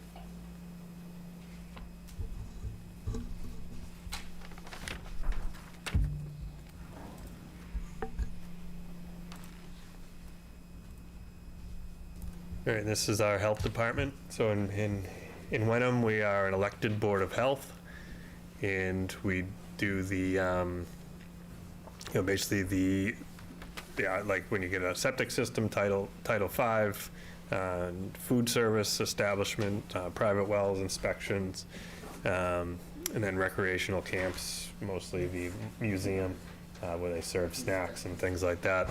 So here we got little stats on how much they've done last year, but basically this budget is there just to support the cost for Mary Beth Ting, who is our public health nurse that works just a few hours a week. And we have Bobby Cody, who is our food inspector. And we have Greg Bernard, who is our septic inspection officer. So he does the soil tests and Title V and septic pump tests and all that stuff.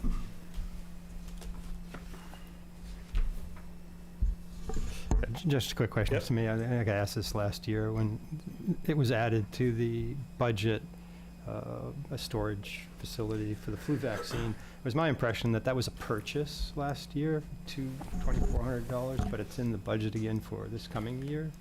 Are they buying another one? Well, that could be a mistake on our part.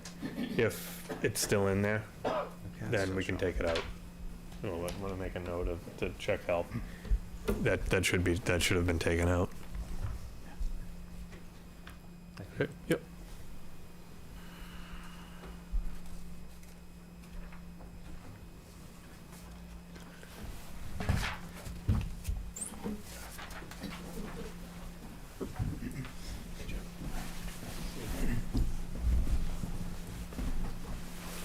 Morning. Morning, John.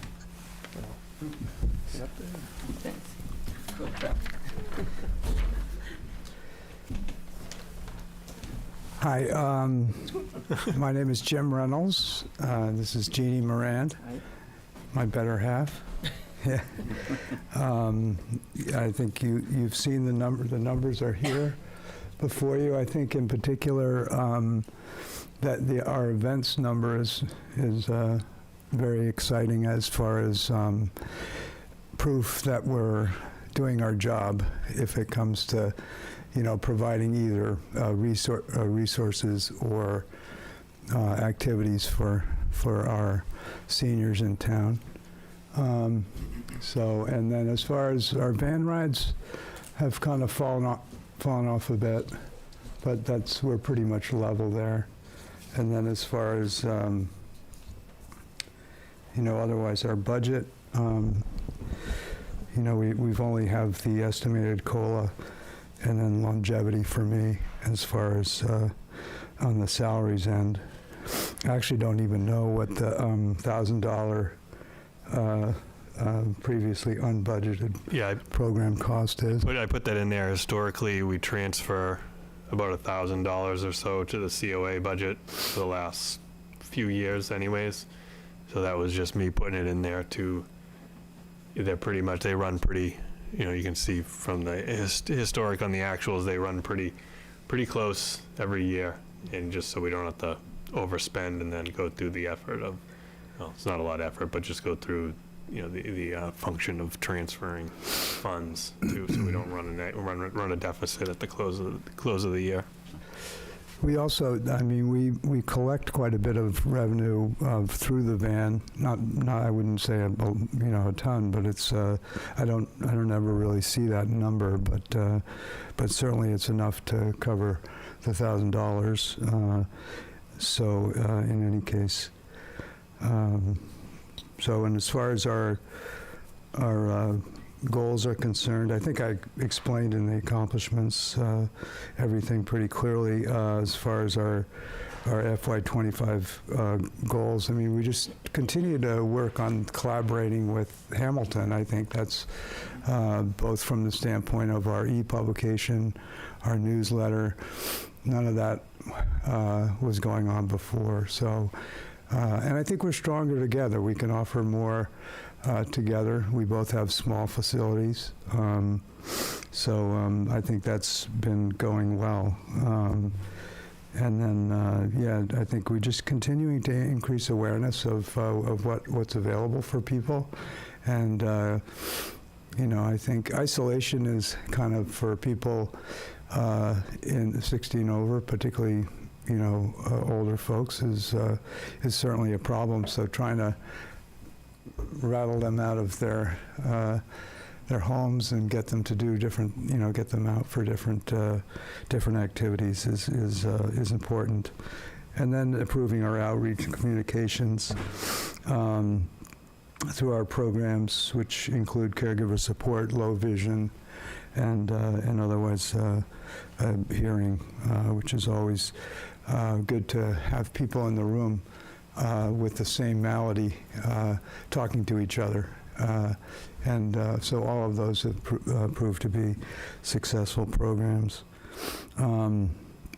Jeannie, did you want to add a few? For those who don't know me, I'm Outreach and Communications, and it's been a year now since we collaborated with Hamilton, with Teresa Woodbury and Tim Morris over at Hamilton for the newsletter. And I also send out a weekly email to seniors. We have 700 people on that list. And I also include Hamilton events there, but just a couple of things that we share. One that's really important is the senior care delivers the Meals on Wheels to Hamilton because they have the restaurant-grade kitchen, and we have basically a microwave and we have a refrigerator, but just a very tiny kitchen. So that's a really wonderful Hamilton Wenham program, and of course that originates in Gloucester. Specifically, pickleball is now being played at the rec department, Hamilton and Wenham. Bocce was outside. It was a wonderful program. We had, so many people there Tuesdays and Thursdays, and then they would come on Saturdays sometimes to play. And now it's indoor in Hamilton. Just a couple of things about, another one is our dementia-friendly program that is started, both Hamilton and Wenham. And a few new programs that I've added this year is musical programs. I know there were things in the past, but, post-pandemic. So we had some Christmas caroling last year, St. Patrick's Day, summer concert with Larry Oakes and the Classics. And we've got ukuleles coming on Monday. So we're collaborating with the school system, too. It's 4th and 5th graders coming to entertain us. So, and we working with Kate Hayashi over at Bucher to create opportunities for seniors to hear the children play. So we're trying to work on those collaborations as well, too. So, thank you. Thank you. So Jim, I understand you're gonna add another Bocce court? It's just, we're just, Rumors. yeah, we're thinking ahead. No, I'm not sure. We have some, we have to get over some problems there. There's a gas line that runs through where we want to put it. So, but usually gas lines are put 14 to 16 inches down. We only go 8. So, Please don't dig into it, Jim. I won't dig into it. Mr. Rich. Yeah, so, yeah, I don't know if you have any questions or, One yes, question, yes. any obvious gaps relative to what we offer to our seniors, or anything that seniors have asked for that we maybe haven't thought about? Let me think. I mean, every senior, if you've seen one, they say in all 351 cities and towns in this Commonwealth of Massachusetts, if you've seen one senior center, you've seen one senior center.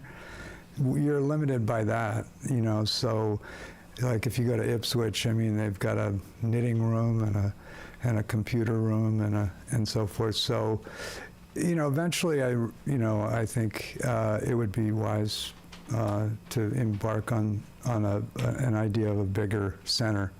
Sure. So we're only limited by our space, and I like to think of us as the little engine that could, as far as what we're able to provide versus the limitations of what we've got for space. But I mean, like trips are something that we don't do that are popular in other places. So that's kind of giving people an option to either travel, domestically or internationally. But we haven't really been very successful with that. But I'm not sure. The other, for us in Wenham is probably we do these grab and go meals. If we had a commercial kitchen, obviously we could do more. But when you look at Hamilton, they don't, with their congregate meals, they do not have very many people coming for them, maybe 4 or 5 at the most.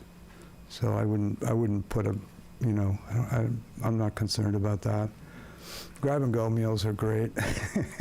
It's like through the window of the car, and people like them, and it's an opportunity for them to, to see what the Meals on Wheels are like, which they're actually pretty good. Yeah, so. A question, timeline and funding source for replacement of the COA van? Oh yeah, I did want to mention that. We bought the existing van in 2018, and that was funded through the Mass DOT. The cost that I think our outlay on that was about $12,500, I think, and it was a $54,000 vehicle. So I think, so it's 7 years old. I think it's probably time for us to maybe add that as a line item on our budget for 2025. I haven't talked to Steve about it, but I think that might be a wise move because, for one thing, they're fairly easy to get. The grants, to my mind, as well as the idea of doing some of the helping Hamilton in some cases with their transportation. So being able to add that capacity, I think, would be good, and we could run 2 vehicles for a period of time. So. And I don't think we need think we need a handicap van. I think if we did a smaller vehicle, which would probably be less money, that might work out well. it sounds like you're, Jim, doing a lot of collaboration with Hamilton. And yeah, I'm curious about the extent to which there's this overlap of services between what Hamilton is providing and what Wenham is providing, where somebody might say, well, does it just make sense, similar to rec and to library, to combine the councils on aging if they're duplicating one another, or is that not the case, that there isn't significant overlap of service, and that if one is eliminated, then there needs to be a significant increase in staff at the other to accommodate the citizens of the town that has lost its council on aging? I'm just curious how you think about that. Well, I feel, I think based on the size of our facilities, I think it works well to operate, to serve the population of Hamilton, which is, I don't know what it is, what the number is, but somewhere in the 7,500 or something like that. We're at 5, and so having. Trying to, we've talked about this. There was a joint, there was a director that ran both councils on aging, but I think without the presence of someone, at one or the other place, it would be difficult to manage. And I don't think, when I look at the costs associated, I don't know, how much of a savings it would be, and or whether we'd be able to serve the community as well, certainly. But as far as, so I feel like we're right-sized for the town of Wenham. I can't speak for Hamilton as far as providing the services to our constituents. So I don't think I probably answered your question, but it is something we've thought about and talked about and run numbers on. I don't know if there's any savings associated with that, based on the fact that we have 2 separate facilities.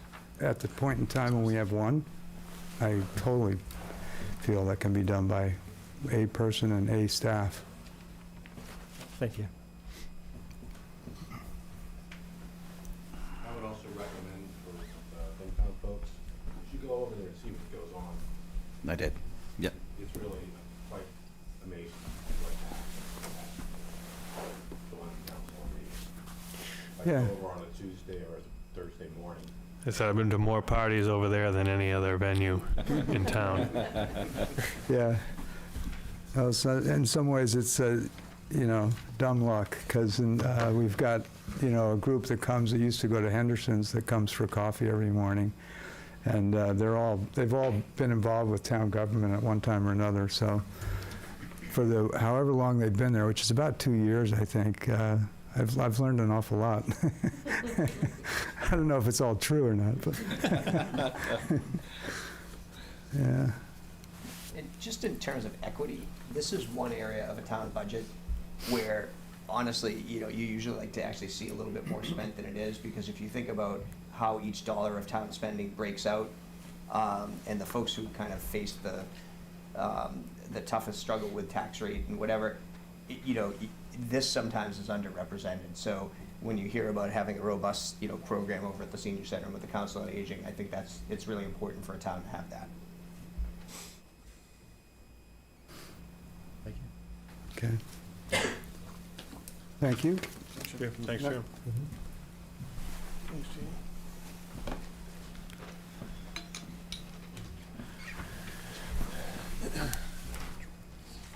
All right, so this is our Veterans Committee, and so this budget here represents basically their operational activities. They, they put together and host a number of events across the year in recognition of our veterans. And also they purchased about 10 flags, the big flags that will be on the telephone poles, and the flags that go on the graves. So very active Veterans Committee here, and they do a lot.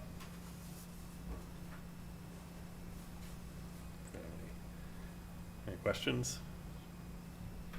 It's an old chart there, Steve. You got the Board of Selectmen up there. Yeah. In the description. Not politically Oh. correct. Got that off the website. This one not good. No, it's not. Comments about current Veterans Committee budget spend, there'll be more information about this publicized, but one of the, very proud and pleased to be asked to be the select board liaison to the Veterans Committee, so in the past few months I've learned a lot about all the great work that they do. But one of the things that we're spending money on out of this year's budget is the refurbishment of a headstone for a Wenham veteran from World War II who passed away in the 1960s and had kind of an interesting life, difficult life after coming back home from World War II. And his headstone has deteriorated and he doesn't really have any family and so on. And Bill Wilson, the vice chair of the Veterans Committee and the head of the Cemetery Commission, really spearheaded this effort to get in touch with relatives of his and to work with a headstone company.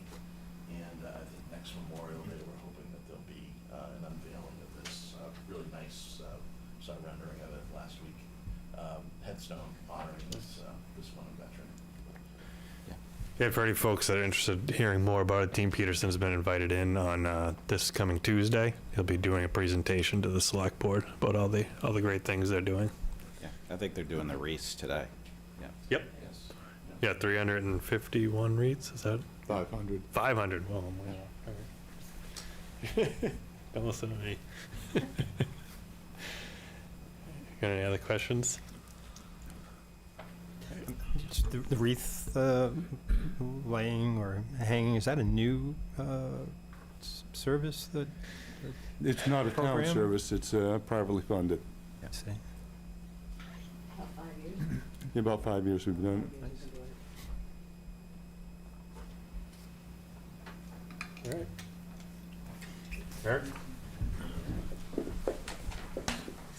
I think I saw that in Hamilton. Looks really nice when you drive by. It's nice. See all the wreaths on the headstones. Morning. So the water department, still, we're operating down our primary operator. We do have our secondary operator who I'm working on getting his licenses to get him to move into the primary operator spot. It's like other cities and towns, we're having trouble getting licensed operators, and if you have a good employee and somebody who's willing to work, you spend the money to get him his licenses. So once we can get him his second license, he already has one, we'll move him into the primary operator spot and backfill the secondary operator spot. We've been lucky, we've had the retired primary operator working part-time for 2 years now, to help us to keep that position. So over the past year we flushed hydrants twice. We painted all the hydrants over the last 2 years, and we just maintain the system, maintain our buildings.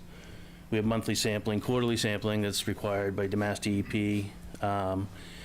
Working with the North Shore Water Resiliency Task Force, which is a Bruce Tarr task force. And we just got a meeting next week with Hamilton and an engineering group because they just released a no-match grant for Ipswich watershed towns. So we'd look at the possibility of looking at our water, maybe how we could get water from Beverly Salem if we ever needed it in the future. Very tight timeline, so we're hoping we can get in. And then no real major significant changes to the budget. We added another $10,000 to our energy services for increases, and then just regular contractual increases to salaries.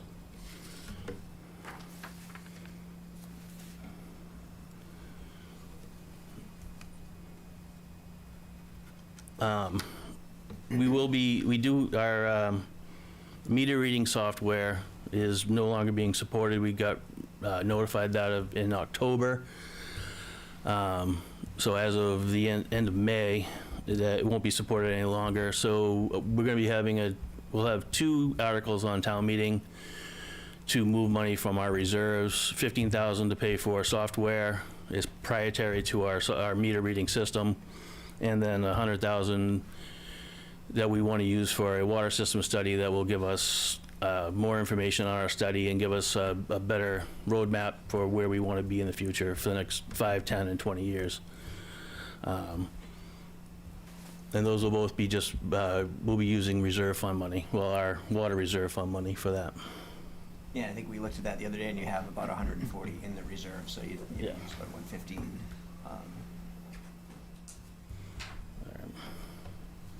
Is the 100K spend, is that sort of the master plan for water, sort of equivalent? It is, yeah. So it's, Hamilton had one that was around 75, so it's anywhere from 75 to 100. We want to give ourselves some cushion there. Any of that money that doesn't get spent will just go back in, fall back into the water reserves. Got it. Thanks.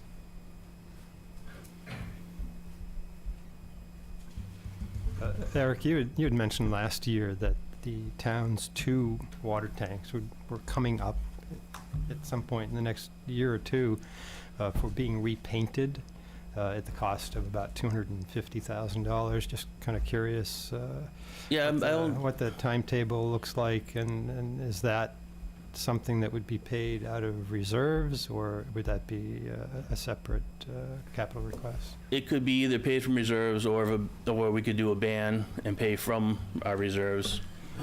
Depends on where the town is as far as what your current bonding situation is, so it could be rolled in with something else to help with that. I don't have that on my capital in the next couple of years right now. Right now, because of the PFAS situation, that really is kind of jump priority. So we may be having to look at doing some sort of treatment for that.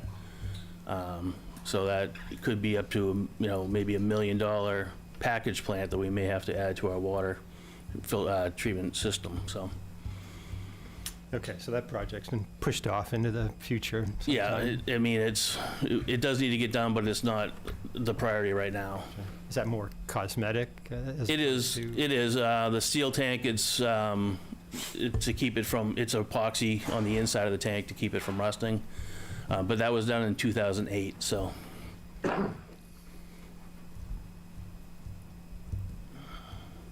And the other thing, we will be putting another article on for, we're gonna be modifying the outdoor water use bylaw. Mass DEP issued new requirements to our withdrawals, and we have to follow now what Mass DEP issues for drought declaration. If you notice the signs now, they have a drought level on them with the 3 signs that we have out. So whatever the state declares for a drought level, we have, it'll make it so we have to do certain things.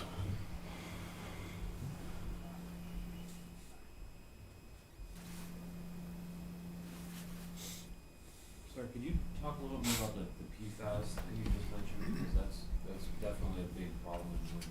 So, and where do you see us needing to spend, you said about $1 million to do that in the next couple of years? And is that related to an old farmland, or where is the PFAS coming from? We can't identify where it's coming from. We have very low traces of it. It's below the right now it's 20 parts per trillion. So it's below that. We have one well that's under 10, one that's around 15 parts per trillion. The new EPA guidelines coming out are 4 parts per trillion, so both of them are now going to be above. We'll probably have around 3 years to come up with a plan on how to remediate that, and that's where we'll have to do some pilot testing on our wells to see what kind of treatment we can use, and then a package plant that we've quickly just priced out is anywhere up to $1 million for us to be able to drop something in that will bring the water in and go right out. Thank you. Yep.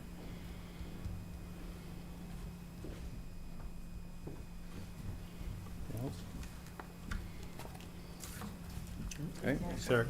Thank you.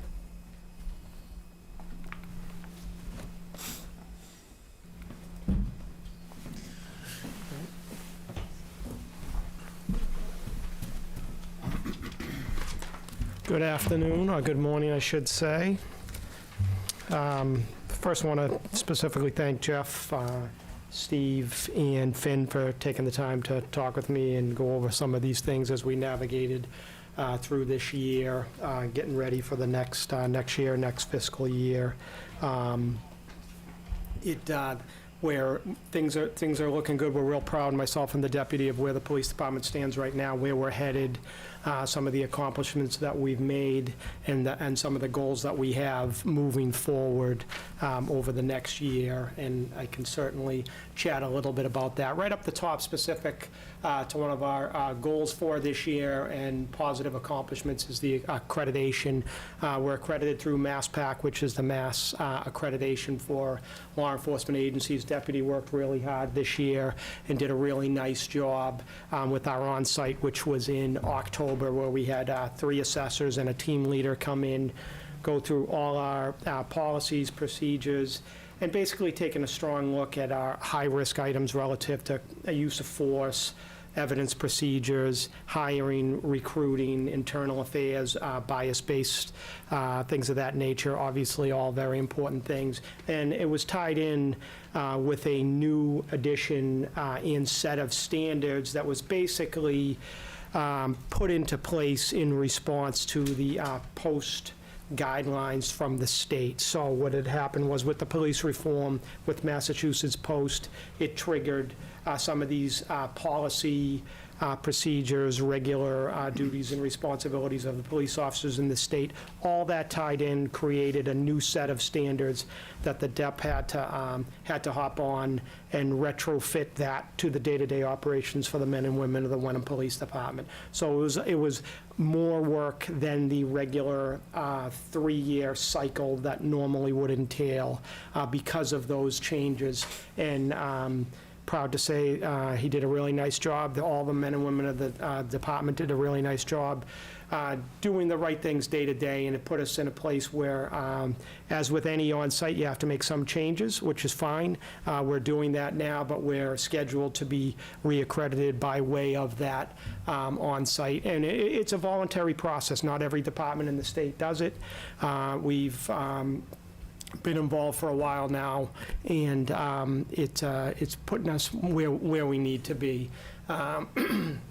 As far as some rough calls, general in nature relative to the year-to-year process that we have is, some of what you see up there, the amount of stops, motor vehicle stops. Our officers are the officer-initiated activity. They're out there, they're working hard, they're stopping cars, they're enforcing the laws of the road. They're taking pride in that, and they're treating people good. And cross-referencing the activity with our officers with the very minimal complaints that we get, that combination is real important, which means the men and women out there on the road are having positive interactions with the motoring public, and in doing that, it's having the impact of slowing people on the road, making them aware of the things that are important to drive safely in town, but also having a good interaction with a police officer, whether it's in Wenham or anywhere else. I like to give the example of, an officer may stop 5 or 10 cars in a shift, whereas each person that they stop might be the one time they're stopped in a 10-year period. They're going to remember absolutely every second of that interaction. I do. We all do in those interactions. So if we can have that impact for that one interaction with each of these individuals, so that's a positive interaction, along with the fact that it's making an impact relative to changing some driving behaviors, then it's a win-win. You'll see some of the other as far as stats relative to some of our calls for service and activity up there. License to carry, Sergeant Labree's been overseeing that. Those have gone up over the last few years pretty consistently. Relative to some of the community outreach stuff, I'm real proud of what we've done there. We've had some great programs with over at Council on Aging with Jim Reynolds. We have a Coffee with the Cop program. We recently did that along with several presentations over at COA relative to scams. great feedback. It's spilled out into what normally we thought would have been a half-hour thing. The Dep would remember probably ended up being over a 2-hour thing, because it spilled into other questions, and it was a real positive, feedback that we had back and forth with the folks that were there, and a lot of questions got answered. And so many, over the years, this community policing philosophy is tied into the fact of making these interactions positive, because so many of the interactions that folks have with law enforcement can be deemed as negative. Either you're in a car accident, you're stopped for doing something wrong, you're being held accountable for doing something wrong. All of that can be perceived as negative, but if we can continue to make these other type of interactions positive, it has a real good impact. So we're proud of that, and we're going to continue to do that. We also upgraded our website this past year through John Guilfoyle, which created a real nice footprint for our social media in the community, and along with our Officer Princey has done a nice job relative to going back and forth on social media and creating that, it's seeing what we do on a regular basis, because so many times folks don't see what we're doing. So that's important too, another one of the things we've done. And then another thing I had noted down here is we've committed 2 officers to NEMLIC, which is the Regional Special Operations Team that, again, it's northeastern, this area. It's for Middlesex and Essex County. Not every police department is involved with it, but what they provide in the long run for services, if ever needed in this community, is invaluable. So we have 2 officers that we've committed to that relative to different components of the team, and providing what we need to do for our commitment so we can be a part of that unit, which is important. Most of, if 90% obviously of any of these increases are due to the contractual obligations relative to the collective bargaining agreement that was agreed upon this year. It was a long process relative to those negotiations, and we ended up settling with the union, which was great. And so everything you see up there relative to that is an indication of the collective bargaining agreements and union contractual agreements that are in place that necessitate these increases, along with some very minimal contract services. There's been some back and forth relative to the beach and the supplies that exist for our expense line there and our salary line there. That's not going to change too much. Minimally now with, we're going to go with 2 gatekeepers as opposed to a gatekeeper and a lifeguard. So that expense line will stay the same, and the salary line shouldn't change too much with that change. I think that's it.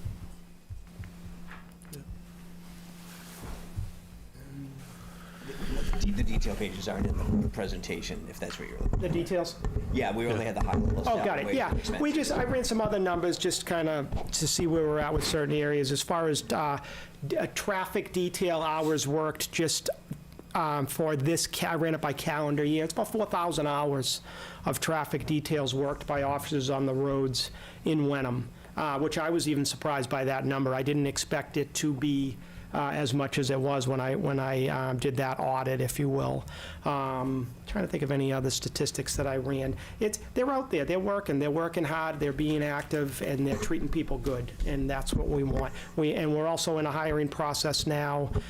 This week we have 2 days of oral boards. We have about 10 candidates coming in to fill our 2 vacancies that currently exist, so we're hoping to get some quality applicants that come in for that. It's a long process, it's a robust process, not just with the recruitment efforts, but with once we get a candidate that we are interested in, the background is very, very intense. It takes several months to get people up and running once we hone in on an applicant or a candidate that we are looking to hire. So a quick question. Yes, sir. So the 100,000 differential in the expense, is that part of the conversion from part-time help to a full-time, or is that primarily the COLA is about 30? No, yeah, I can weigh in on that. So yes, the large increase is 6%. There's really a few things going on there. One is it's a new collectively bargained agreement. The existing pay scale in the police department allows for 5%, similar to how we spoke about the library, existing 5% steps. So you get the officer will get, I believe it's the first 5 years, you get a step every year, and then you go 2 at once every 5 Yeah, years, 5 to out 10, through and- 20. Yep. Yep.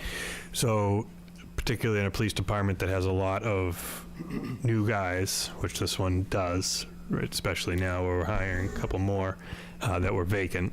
We didn't add any positions this year, but we have some vacant spots that we're trying to hire for. That, you have 5% right off the bat. The total cost of the new contract, one annualized, was about, I believe it was about 2.9%. So certainly within our revenue assumptions. And the police department's admin turnover, at least going back 6 or 9 years, there's been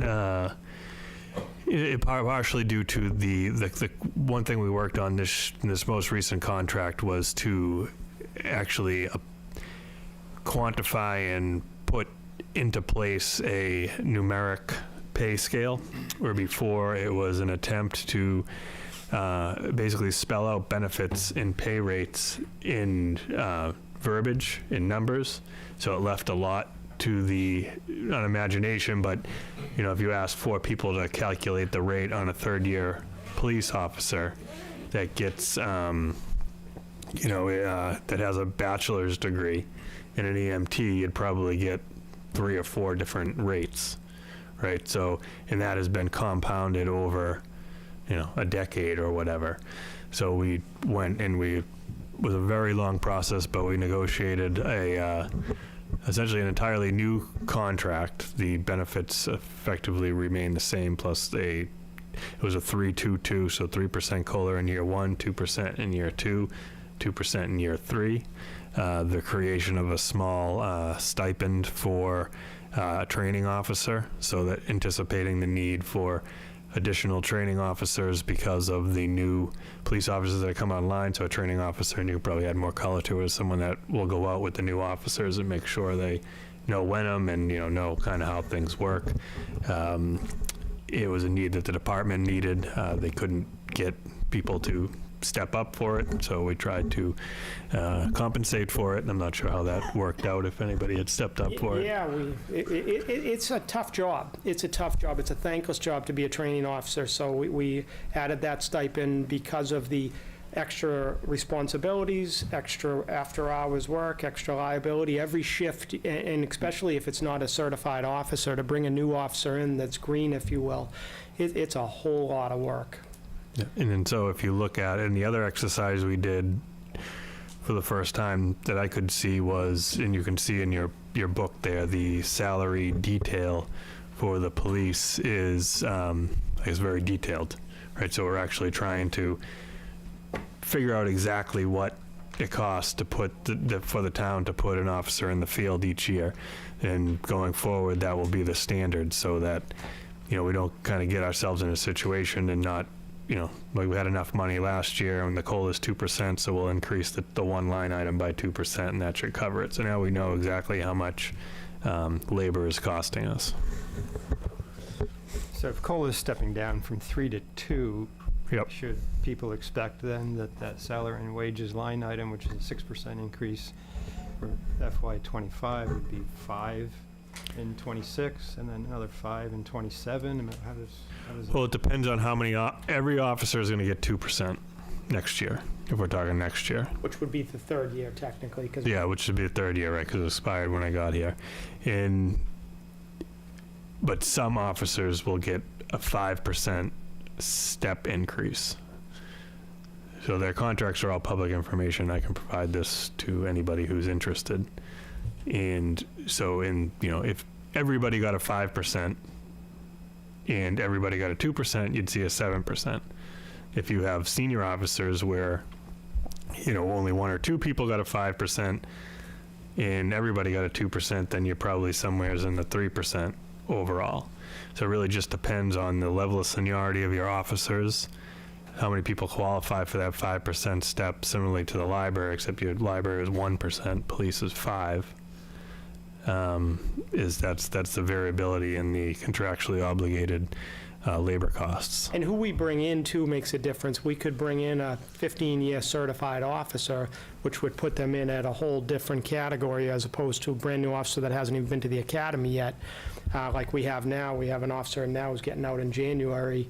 He's coming in at literally the lowest step, but if he was a 7-year guy, he or she would come into that window of the 5 to 10.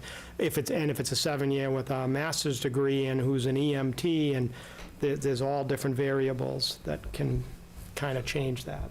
So I assume this is a fully funded assumption that you fill your vacancies Yes. for this budget period? That's accurate. And do you use a sort of average, because you don't know exactly who that candidate's? Yeah, we try to assume they're coming in at a higher level with a full education incentive, which is 25%. So it may not be the case, but you have to assume it is. That would be a good problem to have. If I had 2 10-year officers with master's degrees, I'd be thrilled, but you just don't know. Yeah, and the positions that are filled are actual, like, we're looking at years of service, we're looking at current education levels, anticipated education levels for the year, so those are trued up. But yeah, the ones that are currently going into the fiscal year vacant, we assumed like a midpoint. Okay, thanks. Chief, would you, maybe just from my background and other folks, just describe a little bit how the education pay The education incentive? component works, because it's a significant part of the increase to base. So just curious. Yeah, so how that's determined. These are based on what was called the Quinn Bill, and the Quinn Bill was defunded, if you will, by, I think it was Governor Patrick. However, many municipalities, the collective bargaining agreements in the towns had it written in that if it were to be repealed, the municipality would assume the financial responsibility of that. Some towns have it as just a flat rate stipend for an associate's, bachelor's, master's, what have you. Others maintain the direct Quinn Bill, which is what our collective bargaining unit has, which is 10% for an associate's, 20% for a bachelor's, and 25% for a master's on top of a base salary.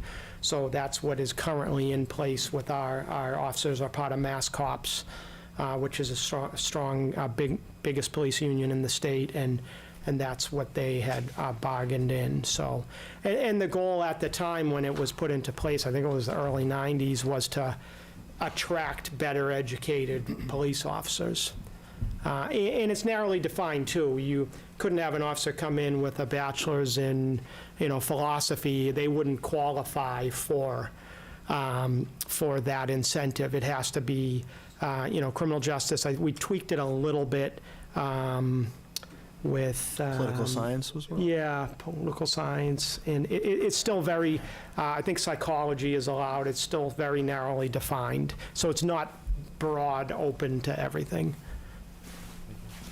Jeff, just to give you some historical background, so like if you look at that number, the education component's about 165,000. Under the Quinn Bill, we would have gotten $80,000 of state funding to cover half of that, and when they pulled out of that, we had to pay both sides of that. But most communities around, or a good chunk of them, kept it because, if you think about it, if suddenly Wenham dropped off and didn't do that, honor the Quinn Bill kind of pay, Ipswich is going to, and Essex is going to, and Sure, suddenly. and officers. It's hard enough now to attract officers, and we would certainly have a markedly more difficult position to recruit quality officers if we did away with that. It's hard. Wenham in and of itself, across the board, not just, specific to the police, it's hard. It's a small municipality, and it sometimes ends up being a jumping off point, which the deputy and I are standing on our heads to try to come up with ways to attract good people and retain good people, because there's not a lot of carrots to dangle with specialty units and different incentives that larger departments might have, whether it's canine or a motorcycle or a mountain bike or all these other units and divisions like the agency where we came from. You have that ability, whereas here you have to look at other things, and we're lucky now we have such good people, but it's the recruitment recruitment efforts across the board, it's systemic relative to getting good folks in, it's really hard right now, really, really hard. But we're trying. Below the leadership level, what's a typical tenure of, an associate or a mid-level patrolman? How long can you keep them typically? I mean, it varies. We just lost an officer that was a 2-year officer. But we also have several officers that have been here for a while, and then, our 3 sergeants now have all, close to 20 years, if not more, than all 3 of them are been here their whole career, and we've been able to keep them, and we're lucky for that. So it's different, and there's different reasons, and it's generational, and that's where the philosophy degree might help, or psychology degree. There's a lot of different ways that officers are looking for different things too. They're looking for security, and study after study, shows that money isn't always what they're looking for anymore. The younger officers now are looking for more time with their families. They're looking for more time off duty, as opposed to the driven, want to work all the time, overtime and details. They're just, it's changing a little bit. I wish I could put my finger on why or how exactly, but it's changing. Thank you. Sure.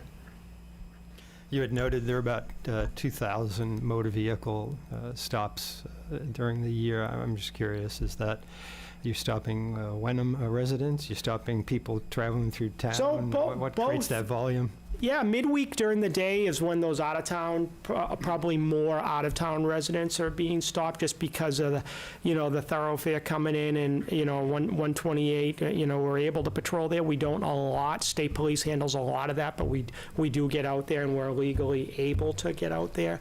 But a lot of midweek during the day is when we see a lot of that transient traffic. A lot of the workers coming in and out of town, but. Certainly there's a mixture of both. But our goal is to stop the behavior, not necessarily to, you can have just as much of an impact on somebody, we've all been there, that is, maybe going a little bit fast by giving a verbal or written warning, I think, in many circumstances, as opposed to, having to go the citation route. And it's looking at that big picture and not being black and white about it, and looking at somebody's motor vehicle history and what they've done, how many times have they been stopped for, and if it's, overly egregious, or they've, you can see that they've been stopped or written a whole bunch of times, maybe they're not learning as quickly as we'd like. Yeah. When that does result in a fine, where does that revenue show up? So it's the one good thing they've done. It's coming from the state where we came from. We worked in New Hampshire, and all of that went to what's called a penalty assessment fund. It all went to police training, which was phenomenal, because the academies were self-funded. Here, if we send an officer to the academy, I believe it's $3,200 now the department and the town has to pay, whereas they did it really good up there, where it all went to the police training. All the classes and the academies were all fully funded. Here, what they did a few years ago, at least not specific from the citations but when you're an out-of-state resident and you rent a car in Massachusetts, there's I believe it's a $1 or $2 for every single rental that goes to the police training, which was really, really good. So they started that a few years ago. And that was a big help to defer some of the costs. So now what's happening is the MPTC, which is the training governing body, they are able to use some of that money to backfill a lot of free training at the academy in Linfield, which are officers. It's not free relative to the overtime to send the officer and the overtime to backfill when the officer is there, but the specific charge of the training is covered. So that's a big help. But we're not reaping the rewards relative to either the municipality or the police department specifically by any of that. There's some small amount of, it comes in, it's called auto law, distributions are coming from the state. We get some small share of it, but it's not, we're not raking in $45,000 a year in speeding tickets or anything, but we do get a little bit of it. I assume, based on what it's like in Essex, it might be a few $1,000s a year. Yeah. And it goes into the general fund. It doesn't go right to almost no revenue other than, say, the water department almost no revenue that comes in. Library has specific aid as well.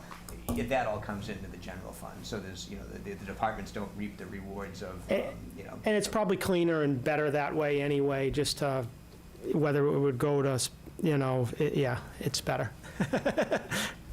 And then just another general question. Sure.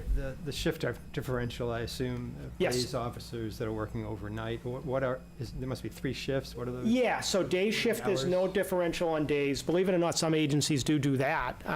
And then 3 to 11 shift is 7%, and midnight shift is 9%. However, right now, the way our schedule is currently constituted, you're either on day shift or you're doing what's called a cover shift. So you do 2 midnights followed by 2 eve shifts or 3 to 11s. So it ends up being an 8% differential for everybody, or no differential if you're on days. So day shift is? 7 to 3. Yep. 7 to 3, 3 to 11, 11 to 7. So you're either on days or you're working that cover. We don't have any, for a time, we had straight shifts, and the officers love the schedule they're on now. It works for their families, and it's positive feedback across the board. Thank you. Cool. All right. Thank you very much. Thanks, Kevin. Thank you. Thank you.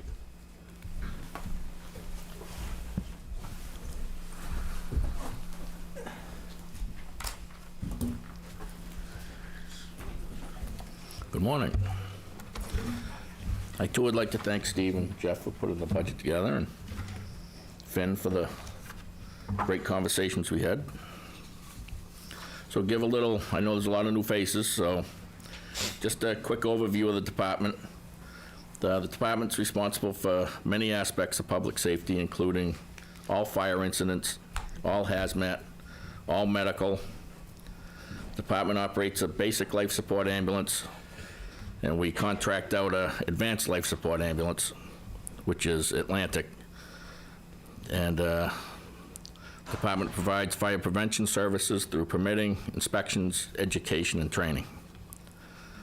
For staffing, the department has 4 full-time firefighters. A chief, deputy chief, who also doubles as fire prevention, and 2 firefighters. Currently, the department has 26 call firefighters, which consist of a call deputy, a call captain, 5 lieutenants, 1 senior firefighter, and 18 firefighters. 2/3 of the department are EMTs, which is extremely important because we are running the ambulance, and everyone on the department is striving to become an EMT. From chief down to lieutenant, every officer takes a officer in charge shift, which can be midnight to 7, 5 to midnight, and Jeff and I usually take the 7 to 5. We're all on a rotation to take a Saturday and a Sunday, which are a 24-hour shift, midnight to midnight. This guarantees someone is on 24 hours a day, 7 days a week. Last March, the department graduated 5 firefighters from the Mass Fire Academy, earning them the Firefighter 1-2 certification. Currently, the department has 5 firefighters attending the Mass Fire Academy and are expected to graduate this March of '24 with their certification in Firefighter 1-2. The department also has 4 applicants in our intern program. When completed, they will attend the academy next fall. And with that said, we are very fortunate to have a steady stream of people coming in to be a called firefighter. But on the other end, we are also a stepping stone, which we discussed, where they move on to full-time departments, where it's a continuous open door. So with that said, at some point, we need to put on firefighters. And it's a discussion for the next fiscal year, because I'd like to put at least 6 on. So we have at least, it would be a 4-day rotation with at least 2 people on 24 hours a day. And with running the ambulance, it's extremely important to get that out the door.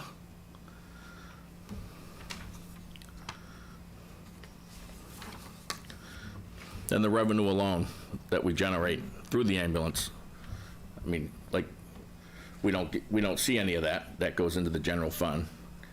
And we bill out approximately $500,000 a year and get approximately $190,000 back it takes a while to generate the money back because the insurance company's paying. It can take up to 18 months to get the money back. And of course, there's litigation through motor vehicle accidents and stuff. We get approximately $50,000 a year billing through motor vehicle accidents. That too goes into the general fund. And we bill Gordon College once a year for our entire services, trucks, manpower, and they too write a check to the general fund. And of course, every student at the college has to have medical insurance, so we bill that through the ambulance.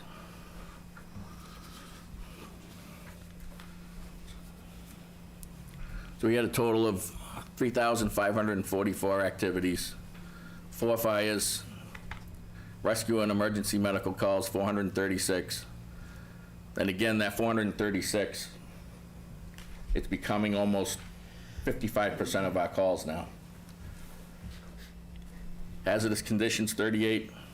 Service calls, 180.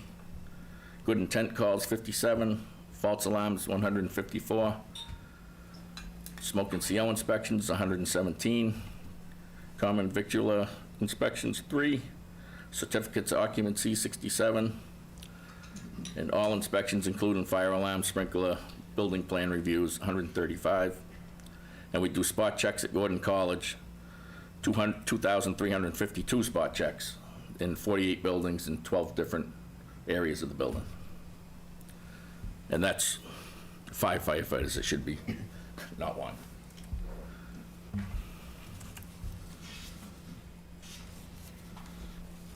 So basically, the change in the salaries is a 2% COLA for the 4 full-time. The other increases in the line item due to contractual obligations, which include training, EMS coverage, and on-call wages. And on the expense side, you'll see a reduction of negative 20.71% due to the one-time purchase of portable radios we had last year of $53,000. And everything else remained level funded for an overall reduction of 1.66. Any questions? For me, Chief, thank you. A similar question, I guess, to that of police. When we see these contractual increases in wages that exceed the amount by which the town's revenue goes up each year, is this kind of a step up, where it's 5%, and then So similarly, this less? The same thing that happened with the police. Yeah, well, similarly, the contracts generally, to entice settlement, they're front-loaded, and in this case, no different. The COLA, I believe, was 222, but the first year of the contract included some increases to the lieutenant stipends and EMT stipend. So those were new creations that added into the cost in year 1, I believe, and I'll have to go to my notes, but this was, I believe, our most expensive contract as far as annualized increases. If you annualize a contract, I believe it was a hair over 3% a year. So maybe just to kind of summarize all the contract renewals that took place over the year. So police have entered into a new contract. Yeah, all 4 unions. And what's the duration of the new contract? They're all up in 27. Again, FY 27. No, 26, excuse me. So when I got here, they were all expired about 18 months. So we were halfway through the contract cycle, and they were benefiting from the prior contract. So we had to retro pay everybody. Once we settled, we had to retro pay everybody back. So you've negotiated four new contracts with 4 unions. Yep. Covering police? Yeah, police, fire, DPW, and admin. Library. And library. So library is 1 year removed, so library will be up in 27. So we'll be back at the table this summer, probably May. We'll start negotiations again to keep on schedule. Okay, thank you.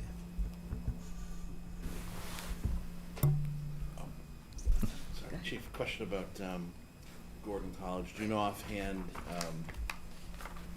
the amount of the check that they write and how, if at all, does that tie to the 2,300 spot checks? Those are mandatory. We have to do those through the state either way, so the inspections. But that was approximately 36,000, I believe. And is that subject to any kind of regular increase commensurate with other types of? Well, it's through our, whatever pay raises anyone gets, that's what they get billed for. If I went to the call, they get billed for that hourly rate. It goes per firefighter, and the trucks get $50 a truck. Is that subject to a written agreement or? I don't think it is. It's not a written agreement, is it? No, that was a verbal agreement from the past, and we had agreed on what the vehicle cost was gonna be at that point.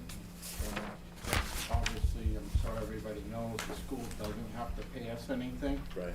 But we do go back to once a year and create this bill, and we basically tell them this would be the cost for services, and they've been gracious enough at least to cover our manpower cost and what we have supplied for vehicles.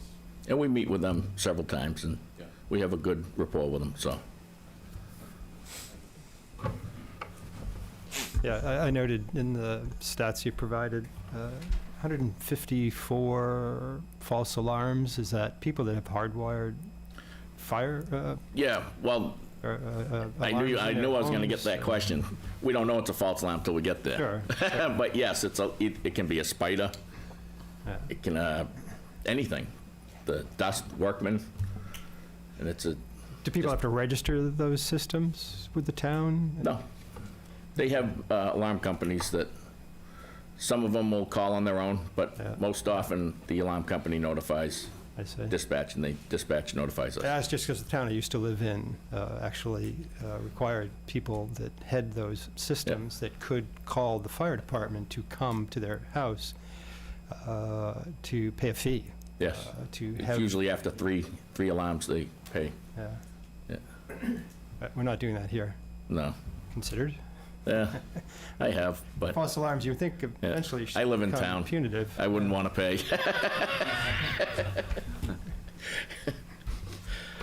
But it's something, yes, we can look at, because a lot of towns do it.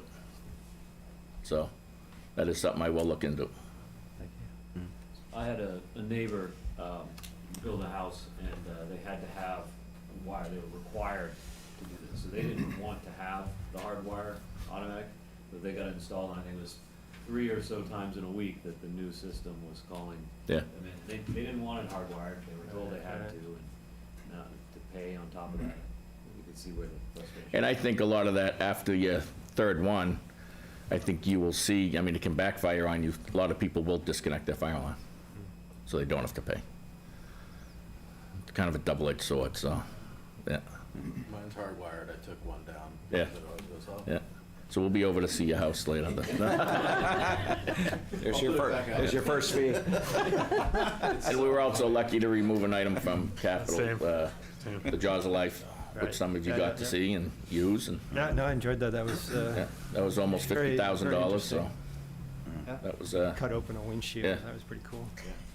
yeah. Anything else? Just generally about where the focus of the fire departments are these days. I noted it was 4 fires, but how many of the Well, the more fire service is general basically EMT turning into calls? medical, and it's there's a huge problem across the country with medical. The private ambulances are going more towards transports through between hospitals and nursing homes, and they're making more money that way than we're relying more on fire departments, neighboring fire departments, to be mutual aid. Like, we had a medical last night around midnight that ended up being Manchester. ALS arrived. So Manchester Fire. Because it keeps coming back. Everyone's unavailable. They're on, I don't know what's going on, but no one's available anymore. I guess, how do you think about the need for equipment in the future if there's so few needs for a pump truck to Oh, no, to you still attend to need a all fire. that. Well, you need it, Yeah. but if the calls are largely not fire-related, but EMT, how do you think about equipment needs in the Well, future? it's about 50/50, so it's about 45, 55. So there's still a huge need for it, but it's, it comes down to the safety factor. You need to have that stuff on hand on arrival. I mean, if you're trapped in your home, we need to be able to get in. We need to be able to operate quickly. So, I mean, it's all, I mean, on the medical side, I would love to get a fund. I believe Essex has one for their vehicle, for their ambulance. Yes, Essex buys, Yeah. the ambulance revenue goes into a fund, which then all ambulances are bought 100% with revenue from ambulance calls. And we buy a new ambulance every 5 years. Yeah. And from that fund, there's also $50,000 a year that goes towards the actual annual operating budget. Yes. And yeah, that's something that, I'd like to see us kind of do. It's, Yeah. It's equitable. I mean, as much as I was saying earlier, that the revenue doesn't come back to departments. When you have a revenue stream that's directly related to having pieces of equipment, it seems only fair to allow that revenue stream to buy the new pieces of equipment, which are now, I think heading more towards the Yeah. $600,000 and $700,000. But also, we wouldn't be getting rid of that ambulance. We would be putting it into reserve, which we don't have a reserve. So if there's a motor vehicle accident out front here, and there's 2 people injured, we can only transport 1. So we lose that revenue on that other person. Right, and I think that's where I was leading with the Yeah. question. If so many of the calls are related to EMT-related Yeah. services, is there a different need for equipment other than what we have today to man that service call? No. But it not sounds at like all. there may be a need for another ambulance. Well, yeah, that's what we're waiting for, is that to get another ambulance, because it's in the capital, I believe, for 27 maybe, FY '27. But it's, that's what we've been looking for, and we've already discussed it with Rich about the second bay. I mean, you can keep all your signs and everything, all we need is a Modine heater, and, because we keep drugs on the ambulance, and so that's all we'd need is a bay on that side of town. It would be perfect. So, and it would be minimal, the cost putting that in service, but. Are you covered on the spot checks, given the number of them at Gordon College with what you bill them annually? Do you feel like? Oh, you're- yeah. Okay, Yeah. you are, Yeah. okay. Yeah. We're actually not, as far as the inspection side, when we go to the dorms and whatnot, we're either taking from our overtime line from one of our full-time firefighters, or we are paying out of the call budget. As far as the inspections, I've been trying to come up with some kind of formula. Right. I know the building department does have an inspection fee for your annual inspection. So I wanted to come up with something, because again, that is 4 times a year. And it is a lot of our time taken out, whether we swap time during the day and they're working at night now or something.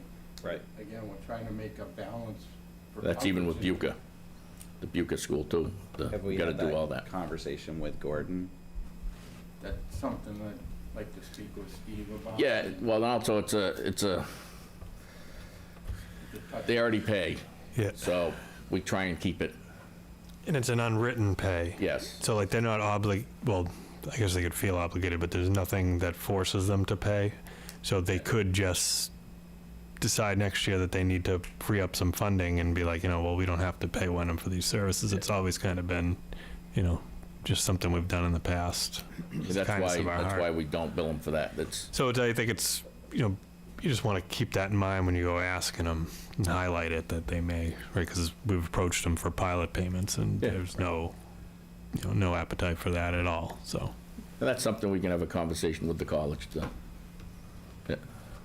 Gotcha.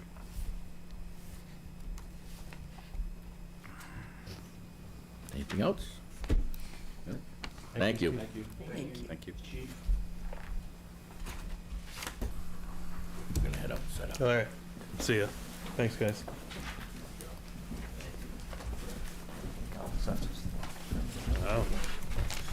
Good morning, everybody. Couple tough acts to follow there. Grand finale. Kind of boring compared to police and fire. I know some people, I don't know everybody here. I'm Rich Maloney, the building inspector.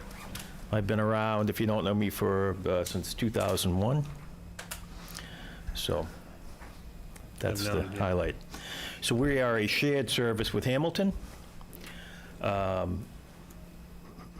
Each community has their own administrative staff. So our administrative staff in Wenham is a part-time, non-benefited 19-hour-a-week person. She's excellent, too, so. The mechanical inspectors, plumbing, gas, and electric are a stipend. So there's no benefits paid to those gentlemen.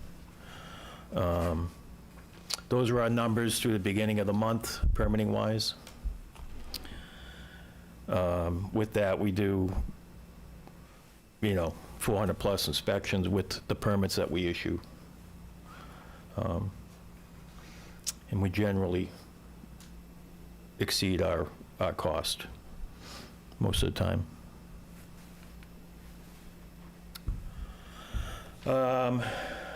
What we've been working on is we're kind of cleaning up the files.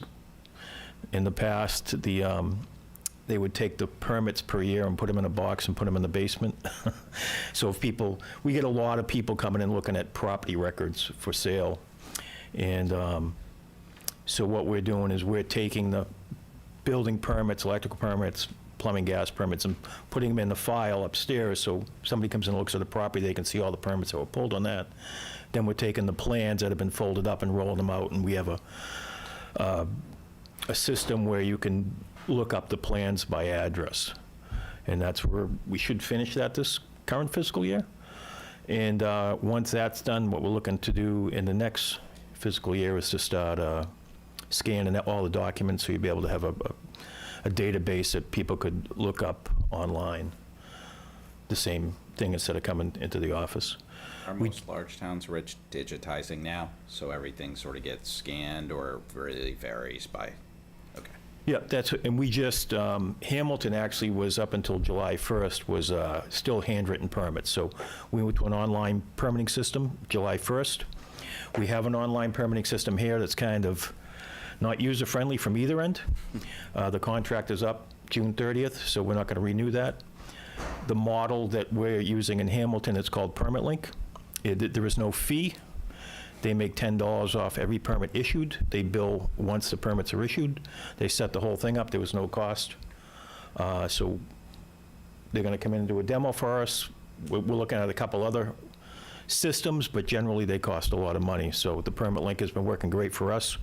Newbury, Rowley, West Newbury, Merrimack, Groveland, those are a few of the communities that are using Permit Link. It's kind of a model for small communities, so it would work great in Wenham. And we actually doing a test drive in Hamilton, so we've been using it for 6 months and it works great. So you basically can pass all the cost on to the permit. Just when you apply for a permit, there's a $10 add-on, so we'll have to set up a revolving fund. So it really won't be a budget item, right? It'd just be the $10 goes in, the $10 goes out. They bill us per month. David, as opposed to in Essex, they went with OpenGov, and that's about $18,000 a year. And this is subscription. absorbed, it's an indirect cost. This is great because it's a direct matched cost. That's a great setup.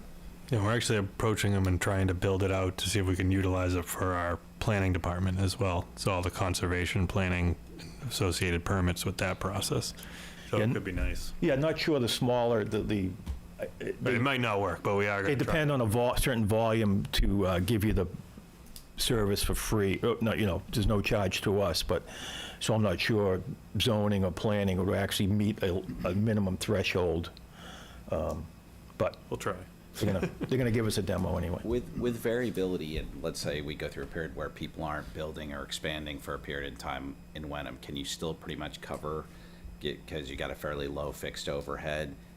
Does variability in permit sort of volume change the economics of your department, or not really?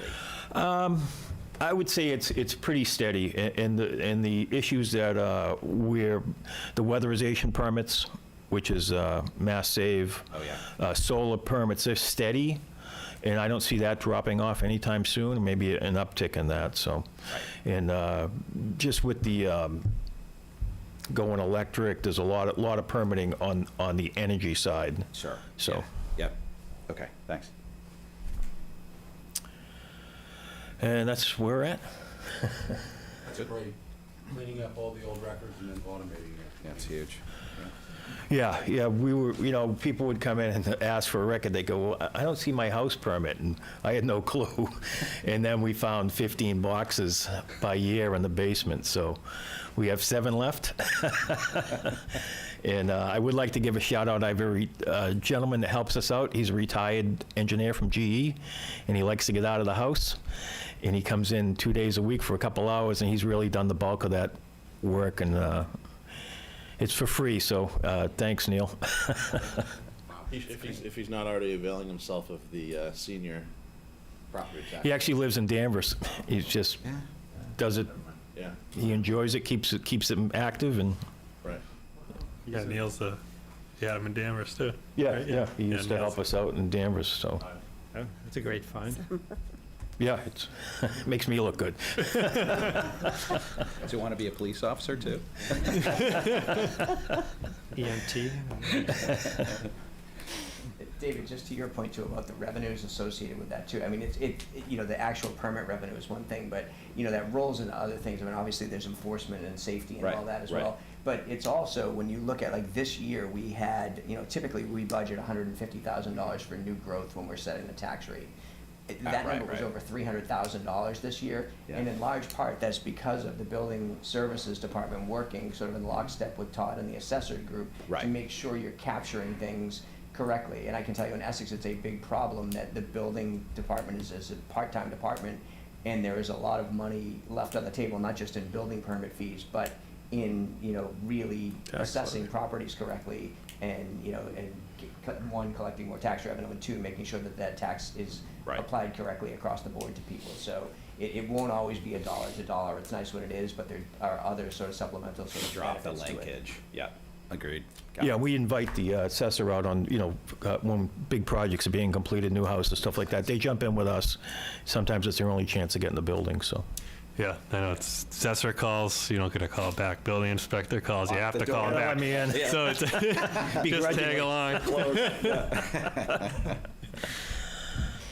Excellent. Yeah, maybe in summary, though, a good way for people to think about the permitting and inspection services department is it's self-funding, essentially. Right. Yeah. So, give or take, but largely so. Yeah, like when the 45-unit building on Maple Street, that was last fiscal year, we took in the permit fees. They were, huge for a project like that. Right. Over $100,000 on one project, so. Any other trends, Rich, in what you're seeing in permitting or any things you see coming up? It's really the energy uses driving, and the new energy codes kicked in January 1st, and it's really aggravating a lot of people in the construction industry, and requiring car chargers in new houses, solar ready. And what we're seeing is that to make everything happen in anticipation of all electric is we're going to 400 amp services for single family homes, which is, and then they're having trouble getting the services. Wow. Well, you can't find 400 amp boxes right now. Yeah. No, and for instance, the project on Maple Street, the project's pretty much done, but they're waiting for electrical switchgear. So that's not coming until January, I hear, and they're gonna have to open up the roof to get it into the attic. So. Services, tons of it in town. Thanks. You're welcome. Thank you. All set? All right. Thanks, everybody. Have a great day. Thank you. Thanks, Steve. All right, so, yeah, just quick, I hope everyone enjoyed. We got a little deviation. We tried to streamline it and also add some services and metrics in there to get an idea of the work that everybody does. And I just also want to just point some direction to Joe and Michelle, who's not here, because, without a finance director, I've had to lean on them. I lean on them a lot, but had to lean on them a little harder than normal the past couple months, so they've really stepped up and made sure things stayed operated. And then, Jeff getting here has been a godsend, and he's picked the ball up and, ran with it. And, he needs no direction. He's great, so we're very happy to have him here. Thanks, Joe. And open up any general questions, or we can just head out, whatever you guys want. I just want to make an observation. So, what a mess this town was back in 2021 and 2022. And I just look at all that's happened between, you know, from your standpoint and then all your department heads in terms of automating everything, and all the accomplishments each department has achieved over the last, like, really year and a half. It's a hell of a story. It's a great team. I mean, I gotta say, not even just accomplishments, just the personalities and the attitudes in town hall. It's a pleasure to come to work. We all have a good time. At least I have a good time. I think everyone's having a good time. We're laughing. So, you know, it's good all around. You know, when whoever writes the town summary for it is you. You didn't know? Are you volunteering? You're forever. That feels like a volunteer. Yeah.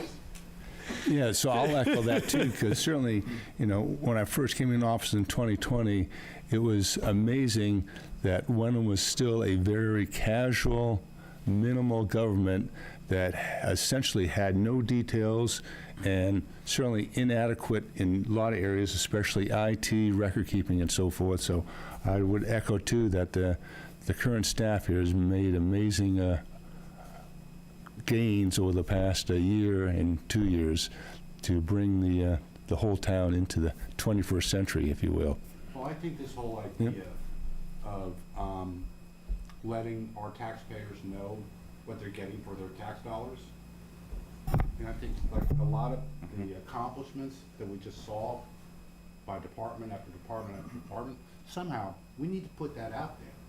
Yeah, that's 100% the goal. And if I'll circulate some budgets from that ClearGov, and that's really the trend of the industry really over the past 10 years. So it's not really new, but it continues to get more and more in that direction. Less about the numbers, more about the services that they're providing, so people understand where your tax dollars are going. And they, it's 300 pages. It's got a lot of material in there. But it's like if anyone had, if you want to open it up and see what the DPW does and goals and objectives and tracking, how they've achieved those over 3-4 year time frames, performance metrics over 3-4 years, budget numbers. So it's like it really spells it out. I think it's a really good document. It's a good exercise. So we're trying to make the first step, because part of the challenge is to create a document like that when you're not tracking information. So we're trying to identify now what metrics make sense and what are easily tracked and what maybe we need to be tracking in the future as we move down that path. Manchester uses ClearGov, which is one of the products we would look at that Steve was talking about earlier for a potential outlay. And I would encourage folks to take a look at Manchester's sort of budget packet. It's kind of what we're starting to do here. It takes it to the next level because it's one software product that everybody can go into, and the DPW can update theirs and whatever, and it's very standardized. It looks the same across the board, but it takes what we're doing now to that next level. And if what you're committed to is telling the story and letting people know what it is we do and what you get for your tax dollar, $7,000 or $10,000 is a lot of money, but it also, this product will do a good job of really articulating that to people. And it's hard copy, it's digital, it's as Steve said, some of them can be a little bit long. It's a lot like, I don't know if anyone's ever had a financial plan done, but they used to produce these 350-page documents for people. I do think there is a way to minimize it a little bit, because stuff can get a little overwhelming. Nobody wants to read 351 pages, but you can sort of slim it down a little. But Manchester would be a good place to start and look at what they do. I think residents find it helpful, and if this is what you're committed to, that's the next kind of logical step. Yeah, I would echo what Peter's saying, and I think $7,000 to $10,000 is a great investment, would be a great investment in helping tell that story, so that people understand where their money is going. We talked about it 2 nights ago at the planning board, and I think I mentioned it before, making Wenham worth it. Mm-hmm. Right. And they really spark to it. And Steve, to your point, I think creating that frame for the numbers too, because I think if you were to look at it without that contextual framework and you see 22, 23, 24, and it's been sort of a 3-year catch up in contract negotiations, vacancies, turnover of staff, a change in our governance of going to a 5-person board. I think if you don't have that context as a resident, you say, okay, my taxes have gone up and these numbers are all gone up, but we've gone through this huge transformation as a town and our governance. And I think you need to tell that story or create that frame, because if someone just drops into a number in an annual meeting, they don't understand that. Well, Deirdre, one of the things Dave Anderson was talking about 2 nights ago was that there were people on the master plan committee who were worried about people who were going to go, well, where's the part of the master plan that's going to fix my tax rate? And it's like, no, that's not what this is about. And I think that there's a fundamental communication point that needs to be made, and it's sad but true that the demographics of this town are going to have to change, because our taxes are not going down, they're going to go up. They'll never go down. So based on what you said, it's not Steve's responsibility to tell the residents, it's all of our responsibilities. No, I was just to go mentioning up. as a comment. Yeah, but it is all of our responsibilities if we understand more to speak it up amongst our friends and our neighbors and whatnot. Because it's very clear that the town is really doing a lot of things well. And, Agreed. I think That's why- that's why we have people to go supervision. like, wow, I didn't know that. Right. But I think we have things in motion that are also going to address this, right? Like the website is going to be overhauled, and that's a primary communication tool. We have a communication plan in place now. So we're looking to get the messaging out. We've been talking about the software. I think last year we started on FinCom talking about the new software so that people can actually see the goals and accomplishments tied to the money in one place on a new website, right? So I think we're getting there. Yep. The future is within sight. Yes. And again, word of mouth is really the best way to go, right? Part Website, of all the that stuff story, is great, yes. but yeah, I don't know many people that are gonna open a 351-page document and read through it and be all psyched. But the more we talk about it. Well, to Jeff's point, there is a lot of fluff. Like the departments section is probably what everybody wants to read, and that's probably like 40 pages. But you gotta like define all your Gotta get through it. fund types and accounting types and like stuff I don't really understand, but Does Wenham do, like I know in Essex, like the town administrator, there's people who through our website sign up to receive his town administrator report like each week and things like that. And I'm wondering if, if we moved ahead with something like ClearGov, if you, quarterly or monthly or something, you could literally take parts of a ClearGov report and send out a snapshot of, here, this is what the DBW is, or this is what, town hall is, or this is what, if we have that kind of distribution list, it might be a way to get it in front of people. But, That's what we're trying to get to. Yeah. Eric Tracy sends something out every week. Yeah, it's good. Yep. And Yeah. It's just like that much. And it's, in his fun way, It's informative. it's informative and also funny. Yeah. Yeah.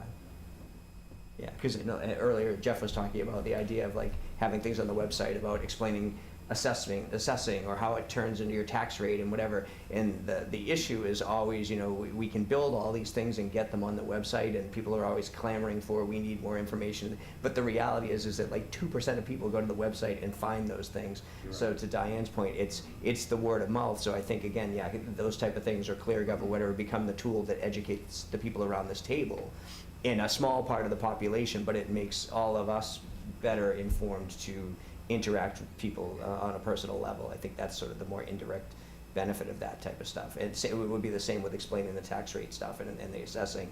The more that most people have the people around the table have an understanding of that, it makes it easier to explain to people. But yeah, the website traffic never works out. No, and unfortunately, I mean, I saw it after the new assessments dropped. The comments on the Hamilton Wenham Facebook page, all somewhat uninformed, of course, because not understanding what maybe is the correlation between assessed value and ultimately what you pay in taxes, because you can't look at last year's tax rate given the increase in the assessed values as what the future tax rate is going to be.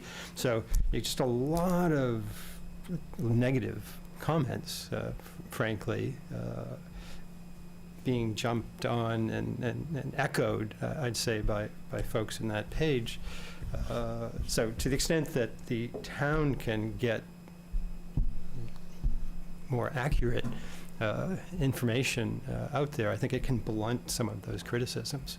And even if it's only 2%, then maybe you're going to then educate some folks that have the larger mouthpiece on social media.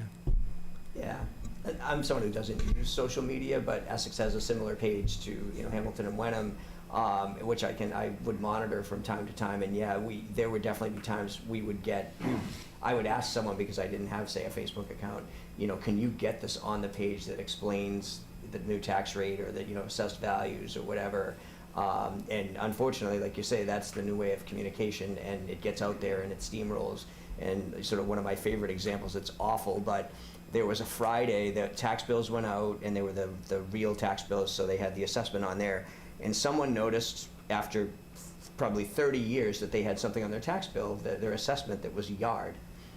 And they decided that, well, they had just had their lawn resodded, and they were being taxed more because they had fixed their yard. And then someone else jumps in and says, well, the same thing happened to me. And so suddenly I'm watching this unfold and I can't say anything, but they're all perpetuating this thing that's like, it's like, no, you don't have a nice yard, you have a shed, you have a pool, you have a whatever. And suddenly 100 people were saying something that didn't even happen, had happened. And so I had to put something together and give it to the woman who ran the page and said, could you just please put this out there? And the hard part, I think, and the part that makes me think social media is the downfall of civilization is, in the old world, someone would have recognized that on a Friday, and I was treasurer at the time, and they would have said, well, you should talk to Jeff on Monday morning. But instead, 1,000 people run wild over the weekend when town hall is closed. So I don't know what our policy is around social media or whatever, but there's getting a document out on that Facebook page is probably a whole lot more helpful than having something on the assessor page or the tax collector page. But you need to kind of vet it through channels at town to make sure it's Right now, we don't participate on that page. And if we do, it should say, ask people at town hall. If there's a trash issue, please call the DPW. If it's something else, please call the assessor's office. That's usually my modus operandi. What But happens- I think we were going off topic a little bit. It's awesome fun to talk about social media, but finish up. Oh, no, I was just saying, sometimes we will post on Facebook and, the will residents link will it. share it onto the Yeah. It's a very slippery Facebook slope. pages. All right. Are we good? Do we have any other budget things? Because I think we're doing awesome on time. We can all head over to the Wreaths Across America. Yep. Need to be there at noon or 11:30 at noon. Noon. I would just ask about those pages that have the data and have the description of what the departments are doing. Not part of this booklet, but did I see those on the email that you sent out, Jeff, yesterday, or are they available to us? I mean, they're all. Where will they be They're all available to sitting in us? a PowerPoint, so I mean, it's a question of how to, and this is kind of the idea behind ClearGov, is where do you get them in one place that's, one of the challenges is whether it's the budgets or these kind of narratives, they're all sitting in, 64 different files. But yeah, I'd like to kind of compile something. It is a single sort of document that's, streamlined down from a full PowerPoint with all the extra pages. But I think that's something that we can work on, but we have the data, it's just consolidating it into something. Right, yeah, and I know I'd certainly like those pages. I wasn't trying to jot down the narrative during the discussion, thinking that those pages would be available, and I suspect that. Yeah, rest of the you're committee talking would about the PowerPoint. So appreciate the PowerPoint is, we'll put it up on the website. Oh, yes, that's what I'm talking about. Yeah. Yeah. Because it's not part of this packet. No, I think it went out as an email late last night. Did it? Okay. But again, we're a day late, $1 short. We're aiming for Thursday, but it ended up being Friday night. You guys want to adjourn? Yes, so I will entertain a motion from FinCom to adjourn our meeting. Motion. Do we have a second? Second. Okay, so all in favor of closing the FinCom meeting at 11:20? All in favor, Jeff Calder, yes. David Harnish, yes. Pittsburgh, yes. Thank you, we are adjourned. I'd entertain a motion to adjourn the select board meeting at 11:20. So moved. Second. Perfect. Diane Bucco's in favor. Peter Clyde is in favor. Ben Timon, yes. Deirdre, yes. Gary, yes. Unanimous vote. We are also